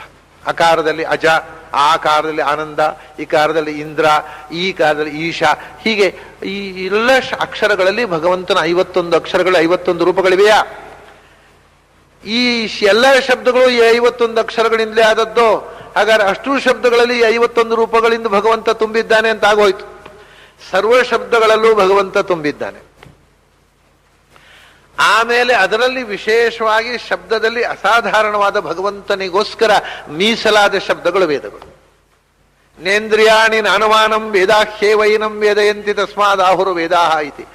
ವೇದಗಳು ಅಂತ ತಿಳಿಸುವಂಥವುಗಳು ವೇದದಲ್ಲಿ ಏನು ವಿಶೇಷ ಅಂದ್ರೆ, ಯಾವುದು ಕಣ್ಣಿಗೆ ಕಾಣದ್ದೋ, ಯಾವುದನ್ನ ಲಾಜಿಕ್ ಪ್ರೂವ್ ಮಾಡಲಾರದೋ, ಪ್ರತ್ಯಕ್ಷ ಅನುಮಾನಗಳಿಂದ ತಿಳಿಯಲಾಗದ ಸಂಗತಿಯನ್ನು ತಿಳಿಸುವಂಥವುಗಳಾದ್ದರಿಂದ ಅವಳಿ ವೇದ ಅಂತ ಹೆಸರು. ಬರೇ ಆರ್ಡಿನರಿ ತಿಳಿಸುವವುಗಳಲ್ಲ, ಅಸಾಧಾರಣವಾದ ಸಂಗತಿಯನ್ನ ಇನ್ನು ಏತರಿಂದಲೂ ತಿಳಿಯಲಾಗದ್ದನ್ನು ತಿಳಿಸುವವುಗಳಾದ್ದರಿಂದ ವೇದಾಹ. ಅಂಥ ವೇದಗಳಿಂದ ತಿಳಿಬೇಕಾದ್ರೆ ಅವನು ತಿಳಿಸ್ಬೇಕಲ್ಲ. ಇದು ವೇದ ಓದಿದ್ರೂ ತಿಳಿಯೋದಿಲ್ಲ, ವೇದ ಓದಿದ ತಕ್ಷಣ ಅರ್ಥ ಆಗೋದಿಲ್ಲ. ವೇದ ಓದಿದಾಗ ಅರ್ಥ ಆಗುವುದಕ್ಕಿಂತ ಹೆಚ್ಚು ಕೆಲವರಿಗೆ ಅರ್ಥವೇ ಆಗೋದಿಲ್ಲ, ಕೆಲವರಿಗೆ ಮೊದಲಾಗೋದು ಅಪಾರ್ಥ, ಅರ್ಥ ಅಂತೂ ಅಲ್ಲ. ಆದ್ರಿಂದ ಆ ವೇದದಿಂದಲೂ ಅರ್ಥ ತಿಳಿಸಬೇಕಾಗಿದೆ ಭಗವಂತನೇ. ಯೋರ್ಥಜ್ಞ ಇತ್ ಸಕಲಂ ಭದ್ರಮಶ್ನುತೆ, ಯೋ ಅರ್ಥಜ್ಞ ಇತ್ ಸಕಲಂ ಭದ್ರಮಶ್ನುತೆ. ಯಾರು ವೇದದ ಅರ್ಥವನ್ನು ತಿಳಿದನೋ ಅವನ ಬದುಕು ಮಂಗಳಮಯ ಅಂತಂದು. ಆಮೇಲೆ ಬದುಕಿನಲ್ಲಿ ಸಮಸ್ಯೆ ಇಲ್ಲ. ಆದರೆ ಸಮಸ್ಯೆ ವೇದವನ್ನು ಅಪಾರ್ಥ ಮಾಡಿರೋದೇ ಸಮಸ್ಯೆ ಆಗಿರೋದು. ಅಂಥ ವೇದಗಳ ಸಾರ ಓಂಕಾರ. ಅದನ್ನೇ ಪ್ರಣವಃ. ಪ್ರಣವಃ ಯಾಕೆಂದರೆ ಎಷ್ಟೇ ವೇದಗಳಿರಲಿ, ಸರ್ವ ವೇದಗಳನ್ನು ಒಟ್ಟಿಗೆ 3 ವಿಭಾಗ. ವೇದಗಳು ತ್ರಯೀ ಅಂತ, ಇತಿ ವೇದಾಸ್ತ್ರಯ ತ್ರಯೀ. ಅದನ್ನು 3 ವಿಭಾಗ ಮಾಡಿ, ಈಗ ಪದಾರ್ಥಗಳು ಎಷ್ಟೇ ಇರಲಿ, ನಾವು ವಿಭಾಗ ಮಾಡಿ ಇಷ್ಟು ಪದಾರ್ಥಗಳು ಅಂತ ಹೇಳೋದಿಲ್ವ, ಹಾಗೆ ಎಷ್ಟೇ ವೇದಗಳಿರಲಿ ಒಟ್ಟಿಗೆ ವೇದ 3 ಥರದ ವೇದ ಇರೋದು. ಹೇಗೆ? ಒಂದು ಗದ್ಯ ರೂಪವಾದ ವೇದ, ಒಂದು ಪದ್ಯ ರೂಪವಾದ ವೇದ, ಒಂದು ಗಾನ ರೂಪವಾದ ವೇದ. ಇಷ್ಟೇ. ಇದು ಬಿಟ್ಟು 4ನೇ ಥರ ಆಗುದಿದ್ರೆ ಹೇಳ್ರಿ ಯಾರು. ಒಂದು ಶಬ್ದವನ್ನ ಇದು 3 ಥರ ಅಲ್ಲದೆ 4ನೇ ಥರ ವಾಂಗ್ಮಯವೇ ಇಲ್ಲ. ಹಾಗಾಗಿ ವೇದಗಳು ಅಂದ್ರೆ ಗದ್ಯ ರೂಪವಾದ ವೇದ ಯಜುರ್ವೇದ, ಪದ್ಯ ರೂಪವಾದ ವೇದ ಋಗ್ವೇದ, ಗಾನ ರೂಪವಾದ ವೇದ ಸಾಮವೇದ. ಅಷ್ಟೇ ಆಗೋಯ್ತು. ಅಂದು 3 ವೇದಗಳು ಮೂಲತಃ ವಿಭಾಗ ಮಾಡಿದರೆ ಋಗ್ವೇದ, ಯಜುರ್ವೇದ, ಸಾಮವೇದ. ಈ 3 ವೇದಗಳು, ಈ 3 ವೇದಗಳ 3 ಅಕ್ಷರವನ್ನು ತಗೊಂಡು ನಿರ್ಮಾಣ ಆಗಿರತಕ್ಕಂಥದ್ದು ಪ್ರಣವ. ಅದು ಹಾಗೆ 3 ವೇದಗಳು 3 ಅಕ್ಷರ. ಓಂಕಾರದಲ್ಲಿಯೂ 8 ಅಕ್ಷರಗಳಿವೆ, ಅದು ಬಿಡೋಣ. ನಿನ್ನೆ ನಾನು ಅದನ್ನು ಹೇಳಿದ್ದೆ, 8 ಪ್ರಕೃತಿ 8 ಅಂತ ಹೇಳುವಾಗ ಓಂಕಾರದ 8 ಅಕ್ಷರಗಳು. ಈಗ ಮೂಲಭೂತವಾಗಿ ಓಂಕಾರದಲ್ಲಿ ನಮ್ಮ ಅಕ್ಷರ ಮಾಲಿಕೆಯಲ್ಲಿ ಇರುವ ಅಕ್ಷರ 51ರಲ್ಲಿ 3 ಇರುವುದು. 51 ಅಕ್ಷರದಲ್ಲಿ 3 ಅಕ್ಷರಗಳು ಓಂಕಾರದಲ್ಲಿದೆ. ಉಳಿದದ್ದೆಲ್ಲ 51 ಅಕ್ಷರದಲ್ಲಿ ಸೇರದ ನಾದ ವಿಶೇಷಗಳು. ಅಕಾರ, ಉಕಾರ, ಮಕಾರ, ನಾದ, ಬಿಂದು, ಕಲಾ, ಶಾಂತ, ಅತಿಶಾಂತ ಇವೆಲ್ಲ ಅಕ್ಷರದಲ್ಲಿ ಅಕ್ಷರ ಮಾಲಿಕೆಯಲ್ಲಿ ಸೇರಿದವುಗಳಲ್ಲ. ನಮ್ಮ ಕಿವಿಗೆ ಗೋಚರವಾಗುವ ಸ್ಪಷ್ಟವಾದ ವರ್ಣಗಳನ್ನು ಮಾತ್ರ 51 ಅಂತ ಪರಿಗಣನೆ ಮಾಡಿದೆ. ಅದು ಬಿಟ್ಟು ಸೂಕ್ಷ್ಮವಾದ ನಾದಗಳನ್ನು ಅಲ್ಲಿ ಹೇಳಲಿಲ್ಲ. ಓಂಕಾರದಲ್ಲಿ ಕಿವಿಗೆ ಕೇಳಿಸುವಂತಹ ವರ್ಣಗಳು 3 ಇರೋದು. ಅಕ್ಷರಗಳು ಸ್ಪಷ್ಟವಾದವು. ಆ ಉ ಮ, ಆ ಪ್ಲಸ್ ಉ ಓ ಆಯ್ತು, ಕೊನೆಗೆ ಮಕಾರ ಆ ಉ ಮ ಓಂ ಆಯ್ತು. ಇದು ಸರ್ವ ವೇದೇಶು ಪ್ರಣವಃ. ಸಮಸ್ತ ವೇದಗಳಲ್ಲಿ ಸಾರಭೂತನಾಗಿ ಪ್ರಣವ ಶಬ್ದವಾಚ್ಯನಾಗಿ, ಸಮಸ್ತ ವೇದಗಳ ಸಾರ ಓಂಕಾರ. ಆ ಓಂಕಾರಕ್ಕೆ ಸಮಸ್ತ ವೇದಗಳ ಸಾರತ್ವವನ್ನು ಕೊಟ್ಟು ಸಾರಭೂತನಾಗಿ ಪ್ರಣವ ಶಬ್ದವಾಚ್ಯನಾಗಿ ನಾನು ಓಂಕಾರದಲ್ಲಿ ನೆಲೆಸಿದ್ದೇನೆ. ಇದು ಭಾರಿ ಭಯಂಕರ ಸಂಗತಿ. ಇದರ ಬಗ್ಗೆ ನಾವು ತಿಳ್ಕೊಂಡಷ್ಟು ಮುಗಿಯದ ಸಂಗತಿ ಇದು. ಯಾಕೆಂದ್ರೆ ಸಮಸ್ತ ವೇದಗಳ ಸಾರ ಅಂದಾಗ ಪ್ರಣವದ ಬಗ್ಗೆ ಎಷ್ಟು ಹೇಳಬೇಕು, ಏನು ಹೇಳಬೇಕು? ಕೆಲವು ಮುಖ್ಯ ಸಂಗತಿಗಳನ್ನ ನೋಡೋಣ. 3 ವೇದಗಳನ್ನ ಸಂಕ್ಷೇಪ ಮಾಡಿ ಒಂದು ಸೂಕ್ತದಲ್ಲಿ ಬಟ್ಟಿ ಇಡಿಸಿದ್ರು ಪ್ರಾಚೀನರು. ಎಸೆನ್ಸ್ ನಾವೀಗ ಕ್ಯಾಪ್ಸೂಲ್ಸ್ ನಲ್ಲಿ ಹೇಳ್ತೇವಲ್ಲ, ಅದನ್ನ ಸಾರಗ್ರಹಣ ಮಾಡಿ ಒಂದು ಕ್ಯಾಪ್ಸೂಲ್, ಹಾಗೆ ಕಂಡೆನ್ಸ್ಡ್ ಮೂರು ವೇದಗಳನ್ನು ಕಂಡೆನ್ಸ್ ಮಾಡಿ ಒಂದು ಸೂಕ್ತ ಮಾಡಿದರು. ಮೂರು ವರ್ಗಗಳ ಒಂದು ಸೂಕ್ತ, ಅದನ್ನು ಪುರುಷ ಸೂಕ್ತ ಅಂತ ಕರೆದ್ರು. ಅದರಿಂದಲೇ ವೇದ ಸೂಕ್ತಗಳಲ್ಲಿ ಅತ್ಯಂತ ಶ್ರೇಷ್ಠವಾದ್ದು ಪುರುಷ ಸೂಕ್ತ. ಯಾಕೆಂದ್ರೆ ಅದು ಸಮಸ್ತ ವೇದದ ಸಾರ ಅಂತ.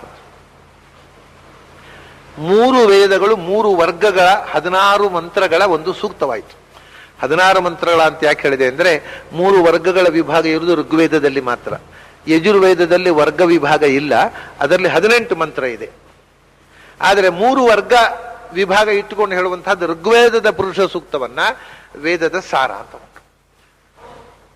ಸರಿ, ಮೂರು ವೇದಗಳ ಸಾರ ಮೂರು ವರ್ಗಗಳ ಒಂದು ಸೂಕ್ತವಾಗಿ 16 ಮಂತ್ರಗಳಾಯಿತು. 10,500 ಬರೇ ಋಗ್ವೇದದಲ್ಲಿದೆ. ಯಜುರ್ವೇದ ಸಮಸ್ತ ವೇದಗಳ ಸಾರ 16 ಮಂತ್ರಗಳ ಒಂದು ಸೂಕ್ತ. ಅದನ್ನು ಇನ್ನೂ ಕಂಡೆನ್ಸ್ ಮಾಡಿದರು, ಸ್ಕ್ವೀಸ್ ಮಾಡಿದ ಸಾರ ತೆಗೆದರು. ಸಾರ ರಸ, ರಸ ಅದರ ರಸ, ಮೂರು ವೇದದ ರಸ ಪುರುಷ ಸೂಕ್ತ. ಪುರುಷ ಸೂಕ್ತವನ್ನು ರಸ ಹಿಂಡಿ ಅದನ್ನ ಎಸೆನ್ಸ್ ತೆಗೆದಾಗ ಕೊನೆಗೆ ಕಂಡೆನ್ಸ್ಡ್ ಆಗಿರತಕ್ಕಂಥದ್ದು ಉಳಿದದ್ದು ಯಾವುದು ಅಂದ್ರೆ ಗಾಯತ್ರಿ ಉಳಿಯಿತು. ವೇದ ಮಾತಾತು ಗಾಯತ್ರಿ.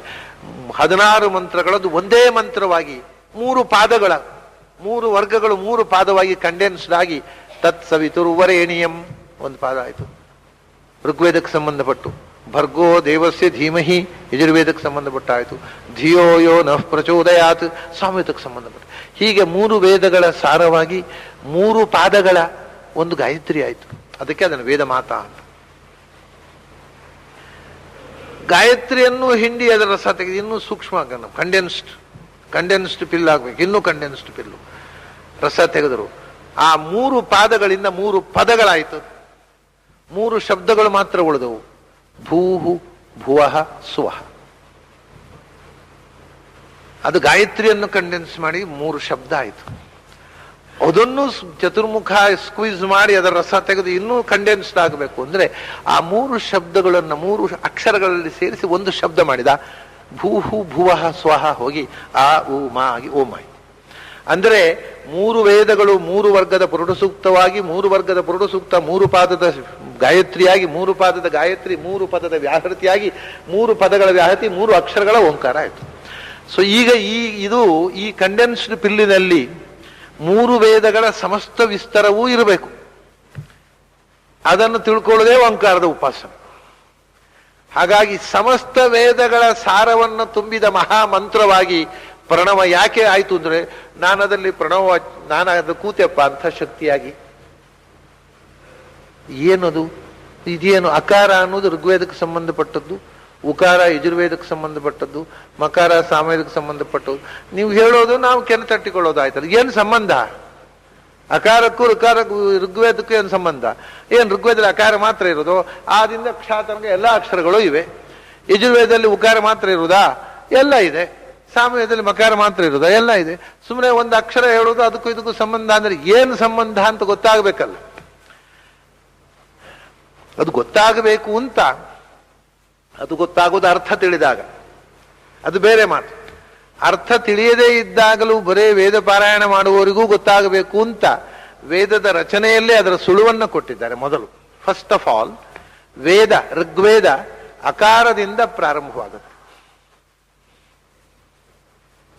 ಅಕಾರದಿಂದ ಅಗ್ನಿಮೀಳೆ ಪುರೋಹಿತಂ ಯಜ್ಞಸ್ಯ ದೇವಂ ಋತ್ವಿಜಂ ಹೋತಾರಂ ರತ್ನಧಾತಮಂ. ಅಗ್ನಿಮೀಳೆ ಪುರೋಹಿತಂ ಅಕಾರದಿಂದ ಪ್ರಾರಂಭ ಆಗತ್ತೆ. ಸೊ ಆ ಅನ್ನೋದು ಅಬ್ರಿವಿಯೇಷನ್ ಆಫ್ ಋಗ್ವೇದ. ಮೊದಲನೇ ಅಕ್ಷರ ಹೇಳಿದರೆ ಅದು ಇಡೀ ಅದರ ಅಬ್ರಿವಿಯೇಷನ್ ಹೌದಾ? ಎಲ್ಲ ಭಾಷೆಯಲ್ಲೂ. ಆದ್ರಿಂದ ಆ ಇಸ್ ಅನ್ ಅಬ್ರಿವಿಯೇಷನ್ ಆಫ್ ಅಗ್ನಿಮೀಡೆ ಎಟ್ಸೆಟ್ರಾ. ಇಡೀ ಋಗ್ವೇದದ ಅಬ್ರಿವಿಯೇಷನ್ ಅದು. ಎಲ್ಲಿ ತನಕ ಅಬ್ರಿವಿಯೇಷನ್ ಅಂದ್ರೆ ಸಂಸ್ಕೃತದಲ್ಲಿ ನೋಡಿ, ಎಲ್ಲಿ ತನಕ ಅಂದ್ರೆ ಅದರ ನಂತರ ಎಲ್ಲಿಗೆ ಮುಗಿಯುತ್ತೆ, ಮುಂದೆ ಉಕಾರ ತನಕದ ಅಬ್ರಿವಿಯೇಷನ್ ಅದು. ಸರಿ, ಈ ಎಲ್ಲಿದೆ? ಅಕಾರಕ್ಕೆ ಶುರುವಾಯಿತು, ಎಲ್ಲಿ ಮುಗಿಯುತ್ತೆ? ಸಮಾನೀವ ಆಕೂತಿ ಸಮಾನ ಹೃದಯ ನಿವಹ ಸಮಾನಮಸ್ತುವೋ ಮನೋ ಯಥಾವಸ್ಸು ಸಹಾ ಸತಿ. ಇದು ಕೊನೆ ಮಂತ್ರ ಋಗ್ವೇದದ್ದು. ಆದಲ್ಲಿ ಶುರುವಾಗಿ ಈ ಇಲ್ಲಿ ಮುಗಿದು ಹೋಯ್ತು, ಮತ್ತೆ ಹೂ ಬರಲೇ ಇಲ್ಲ. ಅಕಾರದಿಂದ ಇಕಾರ ತನಕ ಆಯ್ತು ಋಗ್ವೇದ. ಆಮೇಲೆ ಯಜುರ್ವೇದ ಇಷೇ ತ್ವರ್ಜೆ ತ್ವಾ ವಾಯವಸ್ಥೋ ಇಕಾರದಿಂದ ಮುಗೀತಲ್ಲ, ಅದನ್ನೇ ತಗೊಂಡ್ರು. ಈಶೇತ್ತೋರ್ಜೇತ್ವಾ ವಾಯವಸ್ಥೋ ವಾಯವಸ್ಥದೇವೋ ವಸ್ಸವಿತಾ ಪ್ರಾರ್ಪಯಿತು ಶ್ರೇಷ್ಠತಮಾಯ ಕರ್ಮಣೆ. ಈ ಕಾಲದಲ್ಲಿ ಶುರುವಾಯ್ತಲ್ರಿ, ಉಕಾರ ಬರಲಿಲ್ಲ, ಬರೋದಿಲ್ಲ. ಯಜುರ್ವೇದ ಮುಗಿಬೇಕು. ಸಮುದ್ರೋ ಬಂಧು ಕೊನೆಯದು, ಯಜುರ್ವೇದ ಕೊನೆಯ ಶಬ್ದ ಉ. ಸೊ ಆ ಟು ಇ ಅಂದ್ರೆ ಋಗ್ವೇದದ ಬಿಗಿನಿಂಗ್ ನಿಂದ ಯಜುರ್ವೇದ ಎಂಡಿನ ತನಕ ಆಗೋಯ್ತು. ಆ ಉ. ಆ is the first letter of Rigveda and ಉ is the last letter of Yajurveda. So ಆ ದಿಂದ ಉ ತನಕ ಅಂದ್ರೆ ಆದಿರಂತೇನ ಸಹೇತ, ಋಗ್ಯಜುಸ್ಸು ಪೂರ್ತಿ ಆಯ್ತು. ಸೊ ಓ ಅಂದ್ರೆ ಋಗ್ವೇದ ಯಜುರ್ವೇದ ಆಯ್ತು. ಈಗ ಇನ್ನು ಸಾಮವೇದಕ್ಕೆ ಬರಬೇಕು. ಅಲ್ಲಿ ಮಾ ಉಂಟಲ್ರಿ, ಸಾಮವೇದನ ಮಾ ಇಲ್ಲ. ಮತ್ತೆ ಅಗ್ನ ಆಯಾಹಿ ಅಲ್ಲಿಯೂ ಅಕಾರವೇ ಇರೋದು. ಅಗ್ನ ಆಯಾಹಿ ವೀತಯೇ ಗೃಣಾನೋ ಹವ್ಯದಾತಯೇ ನಿಹೋತ. ಅರೆ ಅಗ್ನ ಓ ಅಗ್ನಾಯಿ ಅಂತಾರೆ ಅವರು. ಅಂತೂ ಅಲ್ಲಿ ಇವರು ಓ ಆ ಇಲ್ಲ, ಆ ಹೂ ಓ ಎಷ್ಟೇ ಇರೋದಲ್ಲಿ. ಮತ್ತೆ ಮುಗಿದಾಗಾದ್ರೂ ಮಾ ಉಂಟೋ? ಇಲ್ಲ. ಶನ್ನೋ ಬೃಹಸ್ಪತಿರ್ಧಾತು ಉಕಾರದಲ್ಲೇ ಮುಗಿಯುವುದು. ಸಾಮವೇದ ಸ್ಟಾರ್ಟ್ಸ್ ವಿತ್ ಅಕಾರ ಅಂಡ್ ಎಂಡ್ಸ್ ವಿತ್ ಉಕಾರ. ಆ ಹೂ ಅಲ್ಲೇ ಮಕಾರ ಬರಲೇ ಇಲ್ಲಲ್ಲೋ. ಹೌದ್ರಿ, ಸಾಮವೇದ ಅಂದ್ರೆ ಏನು? ಅದ್ರ ಲಿಟ್ರೇಚರ್ ಏನು? ಒಂದೋ ಗದ್ಯ ಒಂದೋ ಪದ್ಯ. ಋಕ್ ಯಜುಸೇ ತಾನೆ, ಗದ್ಯ ಪದ್ಯಗಳಿಗೆ ತಾನೆ ಗಾನ ಹಾಕೋದು. ಆದ್ರಿಂದ ಆ ಹೂವೇ, ಅದಕ್ಕೆ ಗಾನವೇ ಮಕಾರ. ಯಾಕೆಂದ್ರೆ ಓಂ ಅಲ್ಲ. ನಾವು ಓಂಕಾರ ಉಚ್ಚಾರಣೆ ಮಾಡ್ತೇವೆ, ಹರಿಹಿ ಓಂ, ಇದು ನಾದ. ಮಕಾರ ನಾದ ಸಂಗೀತ, ಅದು ಸಾಮವೇದ. ಹೀಗೆ ಓಂಕಾರದಲ್ಲಿ ಇಡೀ ವೇದದ ಅಬ್ರಿವಿಯೇಷನ್ ಅನ್ನು ಕೊಟ್ಟು ನಮಗೆ ವೇದವನ್ನ ಗುರುತಿಸುವಂತಹ ಒಂದು ಮಾರ್ಗದರ್ಶನ ಮಾಡಿದರು. ಆ ಅನ್ನೋದು ಅಕಾರದ ಮೊದಲನೇ, ಋಗ್ವೇದದ ಮೊದಲನೇ ಅಕ್ಷರ. ಉ ಅನ್ನೋದು ಯಜುರ್ವೇದ ಕೊನೆಯ ಅಕ್ಷರ. ಅದನ್ನ ಆ ಟು ಉ ಅಂದ್ರೆ ಋಗ್ವೇದದ ಪ್ರಾರಂಭದಿಂದ ಯಜುರ್ವೇದ ಕೊನೆ ತನಕ ಆಯ್ತು. ಮಾ ಅಂದ್ರೆ ಮ ಸಂಗೀತ. ಆ ಮ ಸಂಗೀತ ಸೇರಿದಾಗ ಸಾಮವೇದ ಆಯ್ತು. ಸೊ ಓಂ ಅನ್ನುವ ಅಕ್ಷರ ಅದು ಪ್ರಣವಃ. ಪ್ರಣವಃ, ನವ ಅಂದ್ರೆ ಸ್ತೋತ್ರ ಸಂಸ್ಥೆಯಲ್ಲಿ. ನವ ಅಂದ್ರೆ ಹೊಸತು, ನವ ಅಂದ್ರೆ 9, ನವ ಅಂದ್ರೆ ಸ್ತೋತ್ರ. ನುಸ್ತುತವು ಪ್ರಣೌತೀತಿ ಪ್ರಣವಃ. ಭಗವಂತನನ್ನ ಸ್ತೋತ್ರ ಮಾಡುವಂತಹ ಮಂತ್ರಗಳಲ್ಲಿ ಅತ್ಯಂತ ಪ್ರಕೃಷ್ಟವಾದದ್ದು ಪ್ರಣವ. ಇದಕ್ಕಿಂತ ದೊಡ್ಡ ಸ್ತೋತ್ರ ಮಾಡುವ ಶಬ್ದವೇ ಇಲ್ಲ ಪ್ರಪಂಚದಲ್ಲಿ. ಅದಕ್ಕೆ ಪ್ರಣವ. ನವ ಅಂದ್ರೆ ಸ್ತೋತ್ರ ಮಾಡುವ ಶಬ್ದ, ಪ್ರೇಯರ್. ಈ ಪ್ರಕೃಷ್ಟವಾದ ಪ್ರೇಯರು ಪ್ರಣವ. ಭಗವಂತನನ್ನು ಸ್ತೋತ್ರ ಮಾಡತಕ್ಕಂಥ ಸಂಗತಿಗಳಲ್ಲೇ ದೊಡ್ಡದು ಪ್ರಣವ, ಅದು ಓಂಕಾರ. ಅದರಲ್ಲಿ ಒಂದು ವಿಶೇಷ ಇದೆ. ಪ್ರಣವ ಅನ್ನೋ ಶಬ್ದ ಬಳಸಿದ್ದು ಯಾಕೆ ಅಂದರೆ, ಒಂದು ಮಂತ್ರದ ಕೊನೆಗೆ ನಾವು ಹೇಳ್ತೇವಲ್ಲ, ಅದಕ್ಕೆ ವ್ಯಾಕರಣದ ಪ್ರಕಾರ ಪ್ರಣವ ಅಂತ ಹೆಸರು. ಮಂತ್ರದ ಕೊನೆಗೆ ಈಗ ಸರ್ವಪ್ರಹರಣಾಯುಧ ಅಲ್ಲಿ ಮುಗಿಯಿತು. ಆದ್ಮೇಲೆ ಸರ್ವಪ್ರಹರಣಾಯುಧೋಂ ನಮ ಇತಿ ಇಂಥ ಕೊನೆಗೆ ಹೇಳ್ತಾರಲ್ಲ ಓಂಕಾರ, ಅದಕ್ಕೆ ವ್ಯಾಕರಣದ ಪರಿಭಾಷೆಯಲ್ಲಿ ಪ್ರಣವ ಅಂತ ಹೆಸರು. ಅದೊಂದು ವಿಶಿಷ್ಟ. ಅದನ್ನು ಆದ್ಯಂತಗಳಲ್ಲಿ ಓಂಕಾರ ಉಚ್ಚಾರ ಮಾಡೋದು. ಯಾಕೆಂದ್ರೆ ಆದಿಂದ ಅಂತ ತನಗೆ ಹೇಗೆ ಆಕಾರದಿಂದ ಉಕಾರ ಸಮಸ್ತ ನಾದ ನಾಮ ಪ್ರತಿಪಾದ್ಯನು ನಾನು ಅಂತ ತೋರಿಸೋಕ್ಕೋಸ್ಕರ ಆದ್ಯಂತಗಳಲ್ಲಿ ಮಂತ್ರದ ಆದ್ಯಂತದಲ್ಲಿ ಓಂಕಾರ ಹೇಳು. ಆ ಓಂಕಾರ ಪ್ರತ್ಯೇಕವಾಗಿ ಹೇಳಬಾರದು, ನಾಮದಲ್ಲಿ ಸಂಧಿ ಮಾಡಿ ಹೇಳಬೇಕು. ಈಗ ಉದಾಹರಣೆಗೆ ಈ ಸಹಸ್ರನಾಮ ಹೇಳುವವರೆಲ್ಲ ಸರ್ವಪ್ರಹರಣಾಯುಧ ಓಂ ನಮ ಇತಿ ಅಂತ ಹೇಳ್ತಾರೆ. ಇದು ದೇವರ ಕೆನ್ನೆಗೆ ಹೊಡೆದ ಹಾಗೆ. ಸರ್ವಪ್ರಹರಣಾಯುಧ ಓಂ ನಮ ಇತಿ ಅಂದ್ರೆ ನೀನು ಬರಬೇಡ ಹತ್ತಿರ ಅಂತ ದೇವರನ್ನ ರಿಜೆಕ್ಟ್ ಮಾಡುವಂಥ ವಿಧಾನ ಅದು. ಹೇಗೆ ಹೇಳ್ಬೇಕಂದ್ರೆ ಸರ್ವಪ್ರಹರಣಾಯುಧೋಂ ನಮ ಇತಿ. ಆ ಯುಧ ಅನ್ನುವಲ್ಲಿ ವಿಸರ್ಗವನ್ನು ತೆಗೆದು ಆ ವಿಸರ್ಗದ ಸ್ಥಾನದಲ್ಲಿ ಓಕಾರ ಹಾಕಿ ಅದನ್ನು ಸಮಸ್ತವಾಗಿ ಹೇಳಬೇಕು. ಎಲ್ಲ ಕಡೆ ಹಾಗೆ, ಇಲ್ಲಿಂತ ಅಲ್ಲ. ಈಗ ಗಾಯತ್ರಿ ಹೋಮ ಮಾಡುವಾಗ ಧಿಯೋನ ಪ್ರಚೋದಯಾತ್ ಓಂ ಸ್ವಾಹ, ಗಾಯತ್ರಿ ಬರುವುದೇ ಇಲ್ಲ. ಗಾಯತ್ರಿ ಬರುವುದಿಲ್ಲ, ಭಗವಂತನೂ ಬರುವುದಿಲ್ಲ. ಧಿಯೋ ಯೋ ನಃ ಪ್ರಚೋದಯೋಂ ಸ್ವಾಹ.